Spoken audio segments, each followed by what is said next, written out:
Am I the a-hole for being mad at the best man's girlfriend for making him choose between a dog and our wedding? My fiancé, male 29, and I, female 26, got engaged last October after 6 years together and plan to marry this October. We both have a very complicated family, so we thought a lot about our wedding and decided that we just want peace and don't want to worry about all the family drama. So we planned to get married in Italy with only our best man and maid of honour. It's only a 4 hours drive to a small city we once discovered on a road trip. We invited my maid of honour and his best man to the wedding. We'll call him Mike, 29, and told them that they could bring their significant other also. The trip would be fully paid, and Mike is my fiance's best friend since kindergarten. Mike's girlfriend, let's call her Courtney, female 28, and him are together for 3 years. We were very welcoming towards her, and I befriended her also. We did a lot of things together, helped them move and build their home. Mike and Courtney are getting a dog, hopefully in September, so Mike told us he needed a different hotel because the one we chose is not dog friendly, and at the time of our wedding, in October, they would probably have the dog. We apologised and looked for another hotel. Then he texted that Courtney thinks the dog wouldn't make the long drive, which we understood. We said that there are probably a lot of friends and family who could take the dog, but Courtney doesn't want that. Mike told us that Courtney would probably stay home with the dog and he would travel alone. Here comes the drama. The following day Mike wrote us he will not come to our wedding because Courtney doesn't want to be alone with the dog for the weekend and she also would like to attend the wedding. Courtney wrote to me that we could change our wedding month or the place, maybe just a wedding in our hometown so that they could come. I said no. If we married in our hometown, the families would want to attend, and all the drama between parents and siblings would stress us out. My fiancé asked Mike again if he couldn't come alone, and he finally told us that Courtney threatened to end the relationship if he doesn't stay with her and the dog. My fiancé was absolutely sad and disappointed and told Mike his feelings. He's normally not over-emotional, but that was hard for him. Courtney wrote me the following day as if nothing has happened, and I told her that I'm absolutely disappointed in her and can't understand her behaviour and how she puts this dog, who is in absolutely no danger or need to have 2 people dog-sitting him, over our wedding, and kind of expected her to apologise for all the stress she put us through. She called me an insensitive and defensive person, a bridezilla who wants her wedding above everything, and said she couldn't accept my behaviour even if I apologised. I just can't comprehend why I should apologise. I feel like I can express to friends if I'm disappointed, and I absolutely didn't write anything offensive. Geez, this Courtney sounds like a piece of work. I would say that Mike needs to put his foot down and tell her that he's going no matter what, but I can understand his hesitance too, considering she's threatened the entire relationship, a 3-year relationship for that matter. Yeah, pretty hard. Let's go to the comments. Wow, what the F? That girl is way out of line. That's some crazy behaviour. There is zero valid reason Mike can't attend. He's pretty spineless to himself to allow her to dictate his plans like this.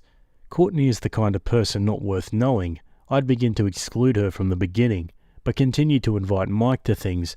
Eventually he'll realise that she is preventing him from doing things, not the a-hole. Opie replies, "Okay, thanks, I really couldn't understand her either and started doubting myself. My birthday is in 2 weeks and I wrote Mike that I don't want her to attend because I'm too mad about all of that, and he wrote me back that she said she doesn't want to see me or my fiancé for the next months, even if I apologise, so I guess not seeing her will be an easy thing." Oh dear God, OP. Tell Mike and Courtney you'll be getting married as planned and staying at your chosen motel as planned. And if Mike would like to have a free getaway and stand up for his longtime best friend, you would love for him to come. But if he can't, he'll be replaced. You don't have to care if Courtney comes. Mike seems to like her, but she sounds unreasonable and angry. I wouldn't be upset at all if she didn't come. You're trying to have an easy wedding. This is almost an elopement. If Mike and Courtney can't get on board with your plans, you can move forward without them. Your wedding isn't about them or the dog they might have adopted by your wedding date, and how the dog can't be left with a caretaker for a couple of days, because the girlfriend of your fiance's best friend can't bear to do that.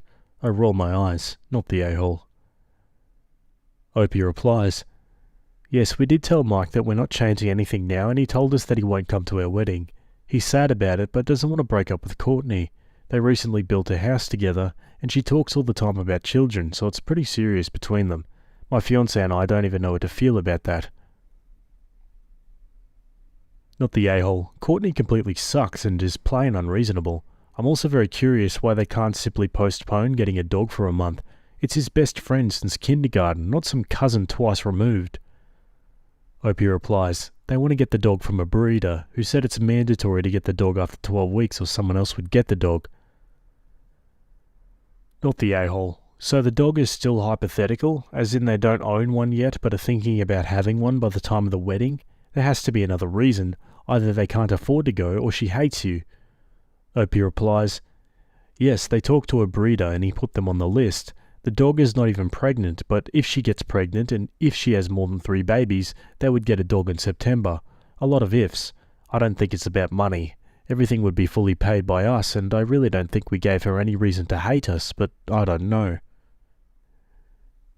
Yeah, it seems bizarre that you'd be turning down an all-expenses-paid trip to Italy just because you're getting a dog.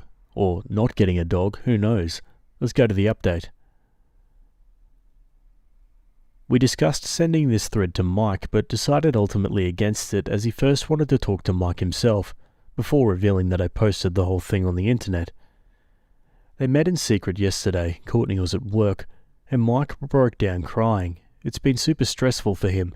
He had asked his family, especially his mum, to dog sit, but Courtney declined. His mother was furious that he would miss my fiance's wedding, because she loves him, but Courtney told her that she'd changed her mind and decided to let Mike go, but that I then wrote her an offensive and mean message, so they decided against it. Michael lost it at that, and told his family that she had never allowed him, and that my message wasn't mean at all. He really told her that he wants to go, and she should just live with that. She cried a lot, and he felt bad. My fiancé told him that he asked another friend of theirs, who has a little child, to come, and he said yes. His wife even asked us if he wanted her and the baby to come. She would understand if that's too much, but we were happy to also invite them. Mike cried after hearing this and realized that he will not attend our wedding now because of Courtney. Today, Mike wrote my husband that Courtney told him that she was overreacting because she had the feeling he wouldn't value the dog and that it's a good practice thing for a baby. She doesn't want to apologize to us but would accept if he goes to the wedding. I think Mike's family made very clear that they think she's crazy for this and she wants to be viewed as a good person. My fiancé said that he won't change that back and that Mike sadly will have to miss the wedding because we can't be sure that there's no more drama with Courtney. I know that this is hard for my fiancé, but he hopes that Mike realizes now what Courtney will cost him now and in the future. Thanks for all the good wishes, and I'm happy to be married in Italy this October without Courtney.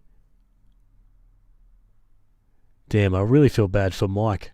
But yeah, kinda ironic that Opie tried to avoid wedding drama by only inviting 2 people, only to get stuck up in this whole mess about some hypothetical dog. It's just so stupid. Anyway, what do you think about this one? Let me know down below. Anyway, let's move on to another story. Okay, we're on the same subreddit. This one was written by user Lion Dry, and it's titled, Am I the a-hole for ruining my flatmate's anniversary weekend and crossing his girlfriend's boundaries? My 22 female roommate, 22 male, is my best friend, and has been for years.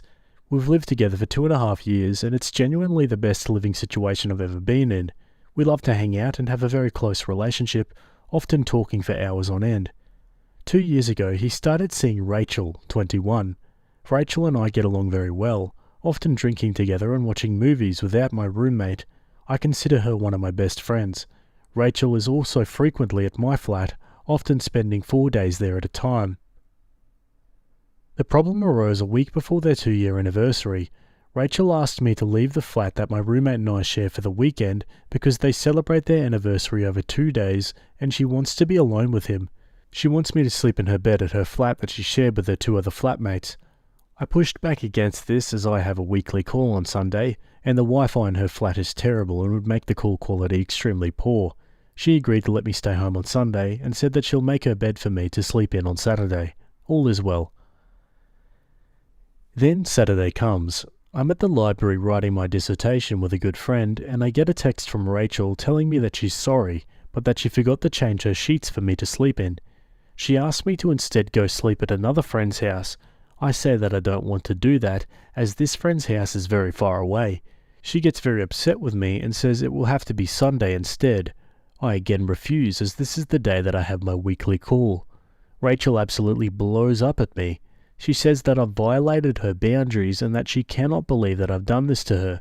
She says that I'm acting like her very cruel and abusive mother. She berates me for the other time I came home after she told me to stay at another house, and that was another boundary crossed. I'm astounded at this. The reason I went to my house was I was being followed by a man in the dark. I even sat outside of our door for 30 minutes and was planning on staying there for a few hours to give them their space until she opened the door to let me in. I immediately take it back and say that I'll go to her house for both nights so that they can have a special weekend. Since this has happened, she has not spoken to me for 4 weeks. I've repeatedly reached out to her to apologise, but I've gotten literally nothing back. She has come over to my flat a few times in the meantime, but has ignored me when she walks to his room. There was even an occasion when I was hanging out with 2 of my friends, and she ignored me and had a conversation with the 2 of them in front of me, even arranging for them to hang out later, again without me. Though I still feel bad, my friends have told me that I've done nothing wrong and that she's being an a-hole. Plus, she has no right in general to order me out of my house. So Reddit, I ask, am I the a-hole? Unless she's paying rent there, I'd tell her to get out. Like, in all seriousness, not the a-hole. Like, she has no right to be able to say that. Let's go to the comments. Not the a-hole. You went out of your way to stay at her place, and she's too lazy to get some clean sheets on the bed for you. This was all her doing. The only boundaries crossed were yours. Stop apologising. You aren't her mother. Any trauma she's claiming is imaginary, and any blame she's trying to stick on you is next-level gaslighting. Stop falling for it. You need to get a backbone. Talk to your roommate and let him know that her behaviour is making your home, your safe space, a hostile place to be. Tell him until she apologises to you and agrees to stop doing this weird power flex, like talking to your friends as if you're not there and making plans with them. She can just stay in her own place and he can visit her there. Stop being a doormat in your own home. What does he say about all this, by the way? Opie replies, "You're right about me missing a backbone. I thought I was doing something nice and ended up being a pushover. This is absolutely a wake-up call. My roommate has said nothing. He's super adverse to conflict and normally it's fine, but this has just gone too far at this point." She says that I've violated her boundaries and that she cannot believe that I've done this to her. Well, that's not a boundary. That's not what that word means. That's you refusing to submit to a change in the agreement you already made. You agreed to A for B, and she's trying to change it to A for C, not the a-hole. Opie says, "This was the big thing I was confused about. This didn't feel like a boundary. It felt like her ordering me around in my own home." What the F? Definitely not the a-hole. I can't even begin.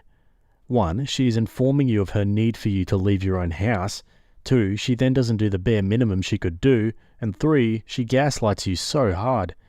Honey, please cut this person out and share the entire situation with your boyfriend before she spins a different story if she hasn't already. She is a user and a gaslighter taking advantage of the fact that you're super chill. Since she's all about boundaries, why doesn't she pay at least half of what you each pay? She'd be there for more than half of the week on average. Does she join in the utilities payments? I'm gonna guess no. Not only should you never apologise to her again, you should not want to speak with her until she apologises. You are nice and happy to do people a solid, and she is trying to exploit that into gaslighting you. Speak with your friend. Opie replies, "Okay, I guess I thought that I was breaking a boundary I didn't understand. It's reached the point where my roommate needs to be brought in. I'll talk to him tomorrow and sort this out because I'm really tired of being a stranger in my own home." Righto, on to an update. Well, good news, bad news. Me and Rachel are no longer friends, and her and my best friend are over. When I sat down with my flatmate to finally talk about how hurt I'd been feeling about the whole situation, he listened to my feelings and was supportive of me placing down boundaries about our home. He apologised for not calling her out, saying he had no clue how to get between me and her. Then he left and told me he was going to talk to her about everything and get it sorted, which I really appreciated. Communication really is key, I guess. Cue to me waiting about 4 hours. I figured they must have been talking for a while, but I won't lie, around hour 3 I started to get worried. When he came back he was incredibly despondent and upset. When he went over to talk about me, she had broken up with him. The second he brought up how upset she'd made me, she told him that their relationship was over. Apparently Rachel had been feeling for a while that they had a highly codependent relationship and needed a while to figure out how she can be on her own. She also said that every time she wasn't with him, she started having severe anxiety, even on the level of panic attacks, which is why she hated me being there when they were on dates and why she didn't like me spending time with him. He was deeply shocked and asked her why. She responded, "She gets to see you 24/7 and I only get a few hours. She's being selfish with your time and mine." Whoever asked if she was jealous was right on the money. She also revealed that she had hated me since we met, labeling me as not a person she would ever hang out with, and hid that from me and my best friend for years. She said that this is a break and that she still loves him and wants to get back together with him, just later. Personally, I don't see that happening. My best friend is heartbroken and deeply hurt by how she approached their relationship and me. When I asked if he thought this was a break, he responded, "No frickin' way." She came back over the same day to pick up her stuff from our flat. Just as I was about to close the door on her, I said, "I think it's obvious to both of us that we're not friends and probably never were." She just shrugged. I guess that's everything. Thank you so much for the help and support. It was really comforting to be told that I was not the a-hole, because I'd basically been warping my reality to fit the narrative she'd built around my actions. I also bought a book on boundaries because evidently I haven't been exercising my own enough and need to make sure I do. Thank you all again. Okie dokie folks, and that's the end of that one. Yeah, look, it sounds like she had some other issues that were definitely going on behind the scenes there, but yeah, shame about the relationship and all that. And the housemate didn't just lose his girlfriend, but Opie also lost a friend, like she mentioned before that she was really close with her. Anyway, what are your thoughts about this one? Let me know. Anyway, let's jump to another story. Okay, this next one's written by Throwaway Account, and it's titled, "Am I the a-hole for abandoning my mother-in-law in a parking lot full of watching people? I, female 26, am a stay-at-home mother and I pick up my daughter after school. My husband, 35, takes her to school in the mornings on the way to his work. Mother-in-law got divorced a couple months ago and not so subtly complained to my husband that she was lonely, so my husband insisted that we have her over every weekend. Mother-in-law and I don't get along. For example, mother-in-law has always made snide remarks about me being a teenage mum, but I learned to ignore it since my husband asked me to keep the peace. When she began coming over, she would make comments about how dusty the floor was, how much laundry was in the basket, etc., hinting that I should be doing more housework as a stay-at-home mum. The final straw was when she commented about her daughter's academic abilities, saying stuff about how she's below standard academic level, and blaming me for not putting in the effort to teach her. After a big argument, my husband finally agreed that only he would visit mother-in-law at her home. Mother-in-law and I haven't spoken to each other since. Mother-in-law's catalytic converter got stolen yesterday and hasn't gotten fixed yet. My husband drove her to work this morning and asked me to pick her up. I said no. Mother-in-law works fairly close to our daughter's school, about a 15-minute walk. In the middle of the day, my husband sends me a text saying that he convinced mother-in-law to walk to our daughter's school so I can pick up both of them. I arrive at my daughter's school and see mother-in-law with daughter. I walk up to them and tell mother-in-law that she can find a way home and that I'm not going to give her a lift. She started to create a scene and the other parents and children were starting to stare, so I took my daughter by the hand and drove away. Husband yelled at me when he got home, saying that I embarrassed mother-in-law in front of the other parents and left her stranded when I could have easily driven her home. It really wouldn't have been much work to drive her home one time, and I'm regretting causing a scene at my daughter's school because her classmates and their parents might have seen it. Am I the a-hole? Yeah, I don't know. I mean, you clearly don't like each other, but sometimes being family entails doing little tasks for each other like that, and obviously Opie didn't want to do it, and it's pretty petty, not gonna lie. Let's go to the comments. Everyone sucks here. You should have an adult conversation with your mother-in-law about your boundaries and how you won't tolerate her demeaning you with her comments. The state of your home and your child's education is not her business, and she can leave those subjects alone. But instead you make your point by leaving her at your kid's school without any way of getting home. I get it, she's a pain in the ass, but acting like a child doesn't help the situation. Your husband knows how you feel, he knows how his mother feels, and still put you in a position of having to drive her home. You all suck. Not the a-hole. I was going to go everyone sucks here, but then I realised your husband was an adult who knocked up a teen and then let his mother treat his wife horribly for years. You said no, and he heard no. He manipulated you anyway. Your mother-in-law spent years trying to humiliate you. I'm not going to call you an a-hole when you were finally able to draw boundaries. She knows full well what she was doing all those years. Your husband knows too. He just doesn't care. This has always been a husband problem. He doesn't stand up for you and doesn't care that you said no. He still thinks you're a teen and he is the adult, and therefore he can manipulate you. He would rather keep mummy happy than respect you. There is a reason older guys are with younger women, and you're feeling the repercussions years later. You have matured and are better able to stand up for yourself, and he just doesn't respect that. Not the a-hole. He asked and you said no, so he tried to trap you into it anyway. He seems to not have a good track record on issues with mother-in-law, so unfortunately you have to resort to these measures. Why can't you get an Uber or Lyft? It's a temporary situation. Yeah, good point. I forgot about the fact that Opie said no initially and then, the husband tried to trick her into it anyway. Let's go to an update. Hi Reddit. Sorry this update took so long, but I just signed the last of the divorce papers and wanted to share with this sub. I took the top comments advice and tried to have a conversation with my ex-husband and his mother, but they both just yelled at me and would not listen to anything I said. My ex-husband even went back on his agreement to not invite her over. Apparently this was my punishment for disobeying him and embarrassing his mother. For a few months I stayed with my best friend on the weekends and she convinced me to divorce him. But because I was a stay-at-home mum, I needed a steady source of income. Early 2023, we started a candle-making business on Etsy. It was really rough the first few months, but we began to gain traction and I finally told my ex that I wanted a divorce after I felt financially stable. He said no, but I'd already worked everything out with my lawyer. After I sent him the papers, he and his mother began harassing me, and he said that he would agree to the divorce only if I gave up full custody of my daughter. Long story short, this ended up in us going to court, and I now have full custody. My best friend is the real hero of this entire story. She let me stay over for free throughout the proceedings and helped me care for my daughter. With the alimony and the money I made from the candle-making business, I officially moved in with my best friend and began paying her rent too. I'm currently saving up to buy a place of my own.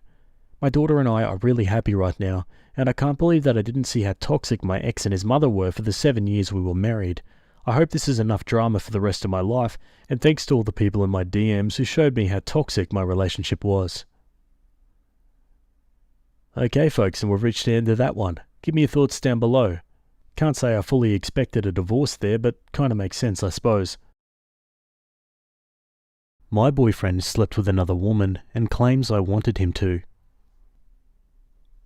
My hands are shaking, so sorry if there are typos. I don't know if I'll be able to explain what just happened. I'm in a hotel room right now, just falling apart. I live with my boyfriend Jack. We've been together 2 years. The relationship has been good. Sex is frequent, we say I love you often, and both of us participate in the other's family functions. I don't have any major complaints, and to my knowledge he hasn't been unhappy. I'm deeply in love with him. I came home today about an hour early. I'd started to get a migraine at work, which isn't super unusual. And once I started to get nauseated, I decided I should just go home and lie down. It doesn't happen a ton, but maybe a few times a year where I decide to take the afternoon off. My boyfriend works nights, so is often home during the day. I pulled in the driveway and his car was there. Not unusual, he doesn't work until the evening. Parked on the street out front like I always do. You can't really hear the car from that distance unless you're really listening, and went in the apartment. The bedroom is on the far side of the apartment from where I came in, so you usually can't hear a key in the lock or anything, especially with the air conditioning on. It was. I said hello as I came in, but could immediately hear that the air conditioning was on in the bedroom. It's a separate window unit and pretty loud. I opened the door to say hello to Jack, and there he is, right in the middle of having sex with a girl, doggy style. They both froze, and she looked really shocked. He was just sort of expressionless. She immediately sort of scrambled for the sheets, but he just sat there. I guess I was in shock, because I actually walked in the bedroom where they were and got my suitcase from under the bed. I even said, "Excuse me," to the girl effing my boyfriend. I went to my closet and threw a bunch of clothes in the case, and all the while he's constantly talking. I can't remember everything he said, but I distinctly heard him say, "I wanted to surprise you. We've wanted to spice things up in the bedroom." I didn't say anything and left and came to this hotel. We've discussed having a threesome in the past, and I even said I would possibly be open to it at some point in the future. I told him I found the idea exciting, but that we would need to discuss things and find the right person if it was actually going to happen. I never wanted him to just surprise me out of the blue. He's been blowing up my phone ever since. He's left several voicemails and sent about a dozen texts. He said things didn't go like he imagined, but he thought it would be sexy to have a spontaneous threesome. He said he was, quote, trying to fulfill my fantasy. I've been crying for the last 3 hours. I have no idea what to think at this point. I think he's lying to me, but what if he really thought he was doing what I wanted? Is it possible he's just that clueless? Please, please help. There is no way he is not lying. Like, that's obviously just an excuse he came up with on the fly. Like, if he was trying to surprise her, whatever the hell that means, he wouldn't be doing it in this situation. Like, he thought she wasn't going to be home. If she hadn't got that migraine, she would have never been there. Like, where's the surprise in that situation? Let's go to the comments. Really? You know he's lying. Tell him that you're breaking up with him because he wanted you to. He slept with another woman, in your bed. Another woman slept with your boyfriend in your bed because he invited her to. There should be no wondering of anything. If you need help leaving the relationship, ask family and friends. Wow, that's some weak-ass bullcrap. If he'd wanted a threesome, he probably would have waited until there were 3 people in the room. Also, the girl was surprised. She wouldn't have been if they were expecting you. Drop his ass like a bag of trash. He deserves the breakup tactic I call the execution because it frickin' kills them on the inside. I think it's appropriate for real scumbags, cheating or living a double life kind of things. You get your friends, a rental U-Haul, borrow a truck, whatever you need to get your things out. When you know he's going to be at work, you come in for the clean break. You neatly collect your things, make it look as if your things vanished from the room. This is especially effective if you owned major stuff like the bed or couch, etc. For me, same thing happened. I was sick and came home early, walk in and find a makeup bag in the bathroom. I owned the majority of our things, so when me and my friends cleaned out the place, almost everything was gone. I left a single chair in the middle of the empty living room for effect. You cheated on me, so I'm not going to waste my time engaging with you. I like to think my ex walked into the apartment and sat in stunned silence and realized it was really over. Oh my god, if that isn't one of the worst cases of gaslighting I've ever seen, I'll eat my hat. Seriously, who the F gets caught cheating and says, I was doing it for you? This guy's absolutely nuts. I advise you to get anything of yours that you left behind and never talk to him again. Yeah, sound advice, I think. Let's go to an update. Firstly, thank you all for your comments and advice. My gut knew that I had to end the relationship, but I needed a kick in the pants to actually do it. The apartment we live in is actually owned by my uncle, with whom I am very close. I lived there for free while attending grad school. It's part of a building he owns and was his way of helping me afford to further my education.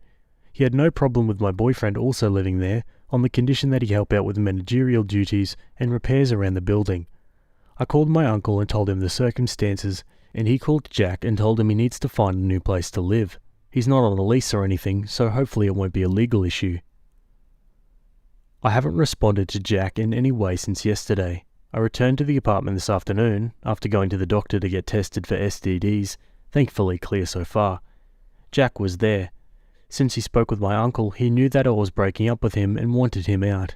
He immediately tried to argue with me, saying once again that the whole thing had been intended as a gift for me. I just ignored him as I went around the place packing his things. He also said that the only reason he started without me was that he wanted to get used to the two of them together, so things wouldn't be awkward when I arrived. Apparently he thought having sex with her first would make the threesome go smoother. I didn't even look at him, just kept packing. I'm proud of myself that I didn't cry. I think I was past the point of crying. He kept blabbering on, saying that he just wanted to test the waters with the other person so that when the time came they could both focus totally on me. The final straw was when he said that I was being totally unreasonable and ungrateful for the effort he was putting into our sexual relationship. I stared at him for a minute and then I just started laughing. I couldn't control it. I must have laughed hysterically for a full minute. He got angry but finally shut up and stopped trying to justify himself. I asked for his key and then told him to leave. I said that he could call to arrange a time to come pick up all his things, but not to contact me for any other reason. His parents live in the same city, so I know he has somewhere to stay. He left, looking pretty forlorn. I didn't ask how long he'd been cheating on me, just knowing about the one incident was enough. He's obviously not the person I thought he was. I don't feel like I even know him anymore. I'm still sad, but I'm going to be okay. There's no way I could keep someone like that in my life. Thanks again for all the encouragement and motivation to end it for good. I knew the truth in my heart, but I needed to know I wasn't crazy. Yeah, very sensible decision there from OP. I mean, we all knew he was lying, and OP did too, but yeah, she needed some convincing. I reckon that goes right up there on one of the worst excuses I've ever heard, and I've heard quite a few on this subreddit, that's for sure. What are your thoughts about that one? Let me know in the comments. Okay, on to another story. Okay, we're going over to the True Off My Chest subreddit. This one was written by user Hunter Winters, and it's titled, I've only just realised that I let the men I call my family and friends ruin my marriage. I've been divorced for almost 2 years, and a few weeks ago my father, 67, my 2 brothers, 37 and 40, and 4 friends, 35, 37, 38, 41, all male, while very drunk, joked about how they can't believe I left my wife. They said that they all tried to get with her since the divorce, but she had repeatedly rejected them, saying it would be inappropriate and unkind to do such a thing to me. I laughed at what they were saying, just to ease them into saying more, and once they thought I found it funny, they really opened up. They had all purposely made me feel paranoid about my ex-wife cheating on me and using me, because why would a woman like her be with a man like me if it wasn't for the money I made? They often hinted at, or sometimes even directly said, that she wore the pants in the relationship and that she was only with me because I'm easily manipulated. They constantly planted negative things into my mind. If I went to talk with them about something happening in my relationship, they would put a negative twist to it, or they'd purposefully give me bad advice. Then when I lost my job during COVID, they all hinted at how she's definitely cheating now that there's no financial benefit in being faithful to me. I obviously trusted them and often took their words to heart, and it ruined my marriage. I frequently argued with my wife, and I was always accusing her of something or suspecting her of not really loving me. I questioned everything that was between us. I often told her bullcrap things like how I'm a high-value man and that she needed to appreciate me, and when I was not working for 6 months, I flipped the script and started accusing her of not respecting me for not working. I was unappreciative of all her hard work and for being the one who took care of our household bills and any other bill during those 6 months of unemployment. I continued to let their words drive me into paranoia, and I started accusing her of cheating with her co-workers. Eventually, my wife had enough of my moods, constant mistrust and accusations. She left me, and to be honest, for a long time, it felt like it came out of nowhere, and so I had convinced myself she left me for another man. Now here I am, knowing that every man I've called my family, my friends, were all my enemies who I'd let destroy my marriage. I obviously lost my mind once they were done telling me all the ways they conspired to ruin my marriage, and we did get to blows. I've cut off all contact with each and every one of them. I want to reach out to my ex and make amends and hopefully get her back. My ex-wife has agreed to meet up with me, and she doesn't know exactly what I want to discuss with her, and I don't know how to go about making amends and hopefully mending our relationship. How do I tell her how much I regret everything and that I want her to give me a second chance? Is there even a chance for us? Edit. Some of you all keep saying, quote, you took the words of your friends over your wife's, and I don't think that's a too fair or complete assessment. I trusted my father and brothers. My father was the main driving force behind this manipulation campaign, and it's not often that your entire family is conspiring against you, not only your family but also your friends. I'm not running away from accepting the fact that it's wholly my fault in how my marriage has ended. I take ownership of that. I take ownership of the fact that I accused my wife of being a cheater or a user. I regret it all. If my ex-wife doesn't accept my apology, I would accept it gracefully. If she said she never wanted to talk to me or ever get back together, I'd also accept it. I would not stand in the way, and I would not try to change her mind. I would wish her well and leave her be. Yeah, I mean, that's kind of what I was going to say. You can't go into the meeting with your wife having any expectations of her taking you back. Let's go to the comments. That relationship is dead, dude, and you killed it. Sure, meet up and explain everything you learned and apologize for your wrongs, but besides closure, I don't think you should expect anything more. High value? In what way did you believe you were high value? Please leave her alone after you apologize. Don't use this to manipulate her into getting back with you. You blew it, and this isn't something you can fix. She likely wants to stay away from your entire family, given that they all tried to get with her. Just leave her alone. You told her you're a high-value man? Good thing she ran for the hills. Men who say that are usually the biggest a-holes on the planet. You went to your family and friends instead of a therapist for your relationship problems, and that's where you effed up. And I bet the guys you were venting to aren't even married or in healthy relationships, so getting advice from them about your marriage was bound to lead to divorce. Not to mention you quoted a man who spends a good amount of his time putting women down, who couldn't even get a woman of his own. Bruh, you were married, listening to miserable single men. In the future, either go to a therapist about your relationship problems, or at least get advice from people who are in healthy marriages. They will usually encourage you to work through problems in a healthy manner and give you better perspectives on situations. If she is fully healed, knows her worth, and knows she deserves better, you may not be able to get her back. Well, they certainly knew you were easy to manipulate, don't they? I'm glad you cut these people off, and I would also make a concerted effort to hear your ex out. I don't know if she'll ever forgive you, but at least give her closure, if that's what she needs. Opie replies, as much as it hurts to read this and to see myself as such a person, it is true. I trusted these men. I especially trusted my father and brothers. I never thought my own family would be plotting to ruin my marriage and get with my wife. I absolutely won't get in the way of her unburdening herself. I can only hope she can find a way to forgive me, and to possibly trying to get back together, but I'm not holding my breath. I would respect her wishes, even if that means she'll never forgive me. So are you telling me that your dad and brothers also tried to get with your wife? I'm shocked they're still alive after a confession like that. I don't know, man. Us Bahamians are just too volatile to hear something like that and not go off. That's just vile. Opie replies, I didn't include the violence that broke out once I heard it all because I didn't want to get my post banned. Blood was absolutely spilled, and of course I had my ass beat because it was 7 against 1, but I did do damage and an ambulance and the police were called.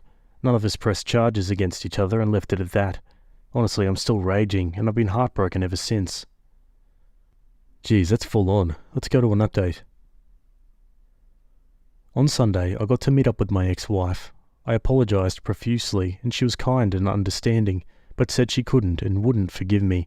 She said that it simply isn't in her nature to forgive, and that despite it all, she holds no grudges or anger against me, and wishes me nothing but goodness in my life. She did give me some advice and told me that I've been in an abusive relationship all my life, and that in order to heal whatever is broken in me, that I should cut out my father, as he sets the tone for my treatment by the rest of my family. She had pointed out the many ways that my father has hurt me, or had encouraged my family to mistreat me. She said I'd always be stagnated and unhappy if I continued to associate myself with my family and former friends. I told her that I cut them out of my life, and that I've got my first therapy session scheduled in a few days. She said she was proud of me for taking my first step into healing. Our conversation was heartfelt and emotionally devastating as we discussed the many ways our marriage had failed, as well as the abuse I've experienced by my father and my family. We cried the entire time. We cried a lot. We ended our conversation with a long hug, and then we said our goodbyes. Now one final comment from OP.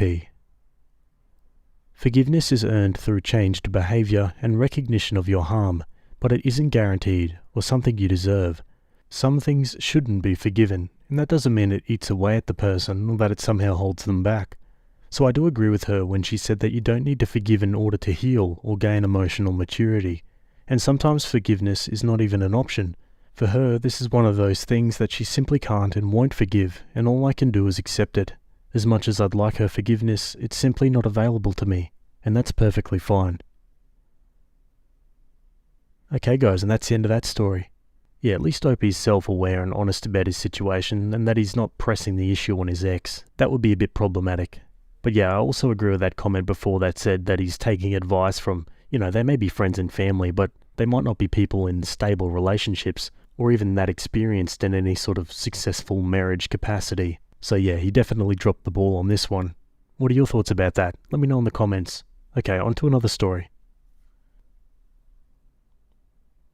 Okay, jumping over to Am I the A-hole? This one was written by user Lazy Iron, and it's titled, Am I the a-hole for walking out on my boyfriend when he's grieving?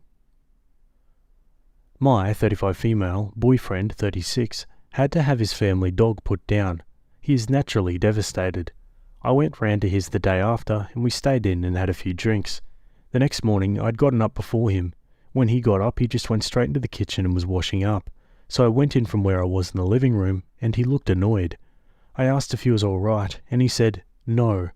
I asked what was wrong and he shouted at me, what do you think is wrong? My dog's just died. Just F off and leave me alone. So I did. I went and got dressed and as I was walking out the door, he asked where I was going. I told him home.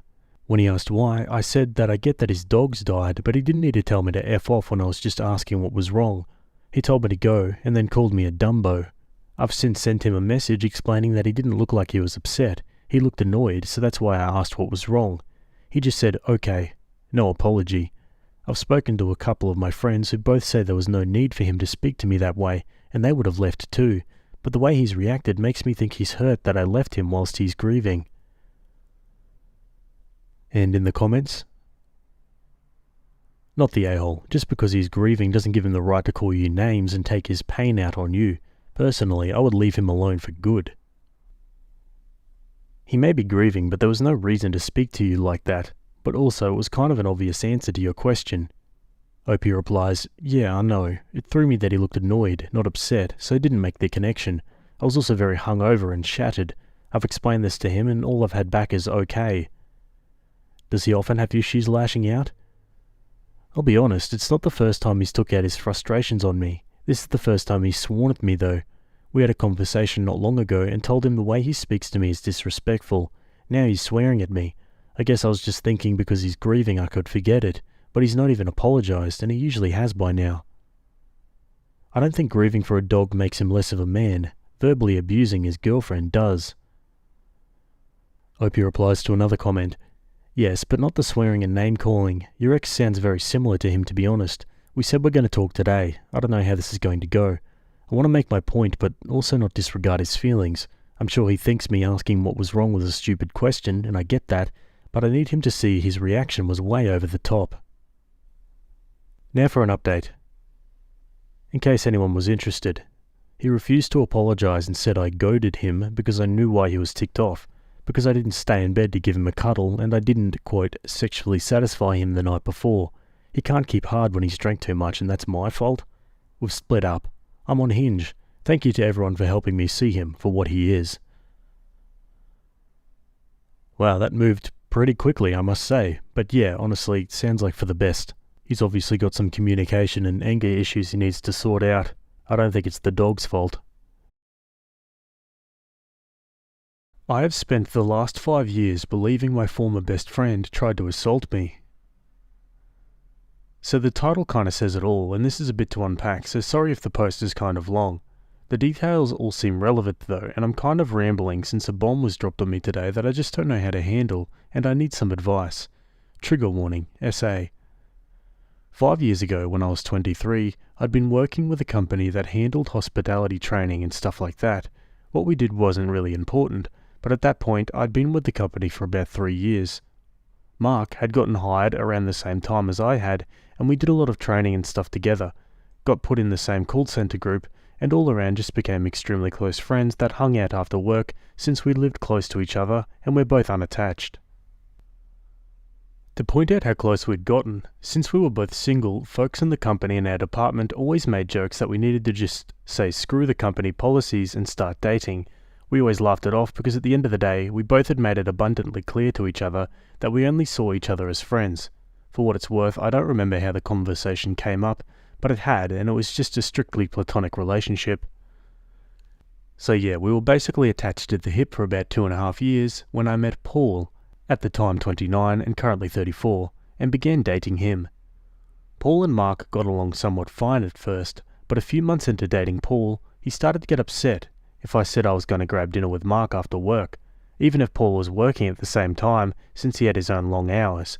For what it's worth, Mark seemed to understand where Paul was coming from and only grabbed dinner with me when I asked him, never prompting it himself. Well, on my 24th birthday, I decided to throw a party at my apartment, and when Paul flaked on helping me get supplies, Mark stepped in and helped, even going out and buying the lion's share of the booze for the party. The party got going and Paul ended up showing up an hour after most of the others were there. After a few hours, most of the people started heading out, leaving a few people sleeping in the living room because they were too drunk to drive, and then Mark, Paul and myself. Mark insisted I go lay down since it was my birthday and he knew I was already pretty drunk myself, so it wasn't right for me to clean up after my own party. So I said good night to everyone and Paul helped me back to the room. Like I said, I was pretty drunk, and while I remember the night, I also remember being very off my normal composure. He put me in bed on my side facing the wall, and then left, and I pretty quickly dozed off. Trigger warning now, skip this next paragraph if you don't want the gory details, but it's the only way I've been able to even sort of come to terms with it all after my time in therapy. The next thing I remember is loud music blaring in the room and feeling completely bound. I was still inebriated, but as I tried to move around, I could feel I was tied to the bed and could feel someone on top of me. I was laying on my stomach and there was a hand on the back of my head pushing it into the pillow so I couldn't see anything, and I could feel someone stumbling to try and pull my pajamas down and shoving his hand up against me. Someone was pounding at the door until I heard a loud crack and then heard Mark and Paul's voices arguing. The pressure pulled off my head and I could see one of them pulling the other away, but in the darkness I couldn't tell who was doing what, but there was a lot of screaming and crashing. A few minutes later, Paul comes back into the room and unties me from the bed and just holds me, telling me Mark had been trying to assault me. I wanted to file a police report, but Paul convinced me not to since he'd gotten there in time and, quote, nothing had happened, which I should have taken as a red flag, but I just didn't at the time because I was so relieved that I'd been saved. I took a few days off from work, blocked Mark on all social media, but not before he texted me, trying to tell me that Paul had been the one to attack me, and that he was the one that saved me. I didn't believe him because it had been Paul that came in and untied me, and if Paul had been trying, then why would he do that? Plus we were dating and it just didn't make any sense to me, so I thought Mark had just snapped or something. I ended up quitting from the company before my time off ended because I'd been starting to look at advancements in my career and moving on, so I just decided that was my sign and tried to run away from it all. Paul and I kept dating for about 6 months after that until I caught him cheating on me with a lady from his office. Maybe this should have been a big red flag to me too, but I've been trying to distance myself from what had happened. Then life just went on. I got comfortable in my new job, stayed away from getting too friendly with anyone from work, and have never had a close guy friend again. Occasionally I'd see Mark at the grocery store or around town. Like I said, we had lived close to each other and neither of us moved, and I never felt the need to since he kept his distance from me completely. And I thought I was mostly over what had happened half a decade ago until I get a notification a few hours ago that Paul had messaged me. I thought that was odd because I'd blocked him. He made a new account, but I opened the message up anyway because of curiosity. I don't want to share the whole message because there's a lot of personal details in it, so I'm just going to hit the important details. So according to him, Paul is an alcoholic and has been for years. Even back when we first started dating, he pretty much was always drinking something or looking for an excuse. He got fired from his job for showing up to work drunk and assaulting the receptionist by trying to force his tongue down her throat in the front lobby at 9 a.m. He was in court-mandated AA, and as part of his recovery he was trying to make amends with anyone he was wronged because of his habit. And finally, Mark never tried to assault me. It was him. He'd been jealous of my friendship with Mark and saw an opportunity to get him out of the picture because of how gullible I was, his words. I'm not going to lie, I threw up after reading the whole thing. He had so much detail behind all of it that I just felt sick to my stomach that he not only remembered everything, from how he'd secretly put ties on my bed before I even went to sleep, once he saw how drunk I was, getting to how he, quote, beat the crap out of Mark and threatened to kill him if he went to the cops. I know it's not a healthy reaction, but I've been drinking a bit since that message hit my inbox, trying to decide what to do. I know I need to call my therapist to talk about all of this, but my mind keeps going back to Mark and how betrayed he must have felt over it all. I even unblocked him on all my social media. He never blocked me, so his profiles popped back up pretty quickly, and I've been trying to decide if I should message him or not.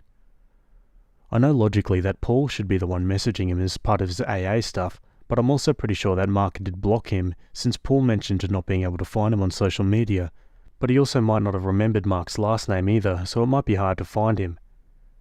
So I guess my question is, should I message Mark? What would I even say? Sorry, I didn't believe you when you said you didn't try to assault me? Yeah, gee, that's tricky. I mean, you could message him, but, you got to understand that it's entirely up to him whether or not he wants to, resume contact with you. He might be happy that Opie reaches out, that he can finally close that chapter, or, he might resent her. Who knows? Let's go to the comments. Yes, you should message him, because that has to be an open wound for him that never healed. If he came in to try to stop Paul and ended up the bad guy when he was actually the good guy, it's a punch to the gut, and never being believed about it is a constant pain that never really goes away. Good luck. That Paul guy, glad he isn't part of your life anymore. Wow. Opie says, "This is exactly why my mind has been going to Mark, because I feel so incredibly guilty. I've been sort of, I guess, cyber stalking him a bit here, and it seems like he's had an okay life, but I just feel like I owe him some sort of message now." All I'll say is that you shouldn't be surprised if Mark wants nothing to do with you after you tarnished his name and kind of his soul in a way. I'll bet that because of this, there's more than a couple people that think of him as Mark the R word, not just Mark. I hope you learned that you shouldn't believe the first story you're told when someone else's life is in the crosshairs of your poorly informed decisions. You can get mad at that if you want, but this isn't a time to coddle anybody's feelings to avoid speaking an uncomfortable truth. There can be two sides of an argument without anybody needing to call their therapist because they got triggered over an ounce of opposition. I'm sorry any of this happened to you at all. That should never have happened. But what happened to him is even worse, and at the end of the day, you are the villain of his story. Opie replies, "While I completely understand that might be Mark's reaction, and it's totally understandable if it is, I want to make it clear that I didn't ever go around calling him that or outright telling anyone, even though my first instinct was to file a police report. Paul had stopped me when I brought it up, and in hindsight it's probably because the investigation might have revealed it was him, but I never told the company I was quitting because of Mark or anything like that, and only a handful of my close friends and my therapist even know of the assault. While that doesn't stop gossip, which may be what you're referring to, I didn't actively go out on the streets screaming Mark was a R word. I'm also not saying I expect to even want to be close friends with him again, and maybe now this is just my own selfish guilt that's telling me I need to tell him, but as other commenters have mentioned, and I'm taking the advice of, it's better for me to process this new information and talk to my therapist first." Okay, on to an update the next day. I went to bed last night after putting the wine away when my friend got here, and woke up to so many comments and PMs that I can't quite get back to everyone without being repetitive, so I just want to answer a few common things I've been messaged or seen. In a comment, I mentioned I've told a handful of friends. To be specific, I told to 3, plus my therapist. I didn't have a whole lot of close friends back then, and wasn't a big part of a friend group either. That said, one of those 3 were here with me last night after I got a hold of her, and she's every bit as disgusted as pretty much everyone else. I can't say for sure if any of them told anyone, and honestly, given the passing of time, I wouldn't expect them to have the same crystal clear image of who they might have told, but I do understand this might have spread without me knowing. I am looking into statute of limitations and reporting in my state here. From everything I've read over coffee this morning, I believe it hasn't passed, and as several have mentioned, he literally gave me a written confession. As for how I didn't realize Paul was an alcoholic, well, I don't have a good answer for that. I'm going mostly based on his message that he told me he was always drinking, even back then. We weren't living together, and as I mentioned before, there were plenty of days that I didn't see him, versus when I did, and I didn't even know now if he was even working late all the times he told me he was. I've texted my therapist and I'm waiting for a reply now. I'm hopeful she has some time this afternoon or tomorrow that I can speak with her, but my friend is staying with me until I can speak with her, just so that I don't have to be alone right now, and I can't say just how much I appreciate it. To those of you who have provided advice or shared your stories with me, thank you. Deeply from the bottom of my heart, thank you. Last night when I received that message, I was thrown for such a loop that I didn't know where to begin, or how to unpack it all given the time that had passed. Old wounds can be reopened so easily, and this one was a scar that didn't need much help to make it pop. Okay, on to another update. First off, I want to thank everyone who messaged me to check up on me or to share their own stories with me. I truly appreciate each and every one of you. I would like to start this off by first saying I haven't gone back to the wine, though I did super desperately want to yesterday. I haven't really been much of a drinker since that night 5 years ago and last week when I learned the disgusting truth about Paul. To those of you hoping I would file a police report, I did. I spoke with my therapist at length the Monday following my post, and she was shocked, but extremely helpful in helping me process everything, and she spent some time last what should have been the end of our video appointment looking up the statute of limitation laws in my state.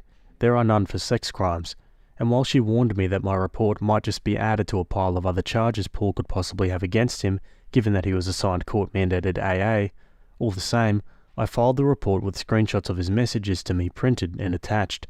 I'm not sure what to expect from that, and at the end of the day, I hope he has an absolute crap life if it goes nowhere. Now, as for Mark, my therapist was insistent that I at the very least write him something, whether it be a letter to mail him or a message on Facebook. He never reached out to me after I unblocked him, but given what he thought I thought of him, I think it's understandable. She, like many of you, pointed out that while he knew he was innocent, the thought of someone believing him capable of something monstrous like that could have weighed on him for all this time, and even if his reception of my message wasn't ideal, he deserved at least the closure that this new turn of events could provide. I took a few days writing and rewriting a message in Notepad. I didn't want to accidentally hit send before I had the wording right, and each time I sat down to write it, I felt like I came up short, even though the message just got longer and longer. Again, I didn't think just saying, "Oh, guess what, I learned Paul's an absolute psychopath last week, surprise," wouldn't have been super appropriate either, but I wanted to find the right balance. Here's the message I ended up sending him. Hi Mark, so this is a bit out of the blue, and I really don't know how to start this, so I'm just going to put it out there. I'm sorry for not listening to you. Paul messaged me last week and revealed everything, and I'm just sorry. This isn't easy to write, and you deserve so much more than just an apology so long after the fact. There's no excuse for me not giving you the benefit of the doubt, other than I let myself be stupidly gaslit by a psychopathic maniac. I then sent a screenshot of his confession. This is the message he sent me. It even confesses to an assault on you in the event that you'd like to press charges against him, as I've already filed a police report for what he did to me. If you would like to talk about any of this at all, my inbox is open. If you want to tell me to F off, well, I guess I understand that too.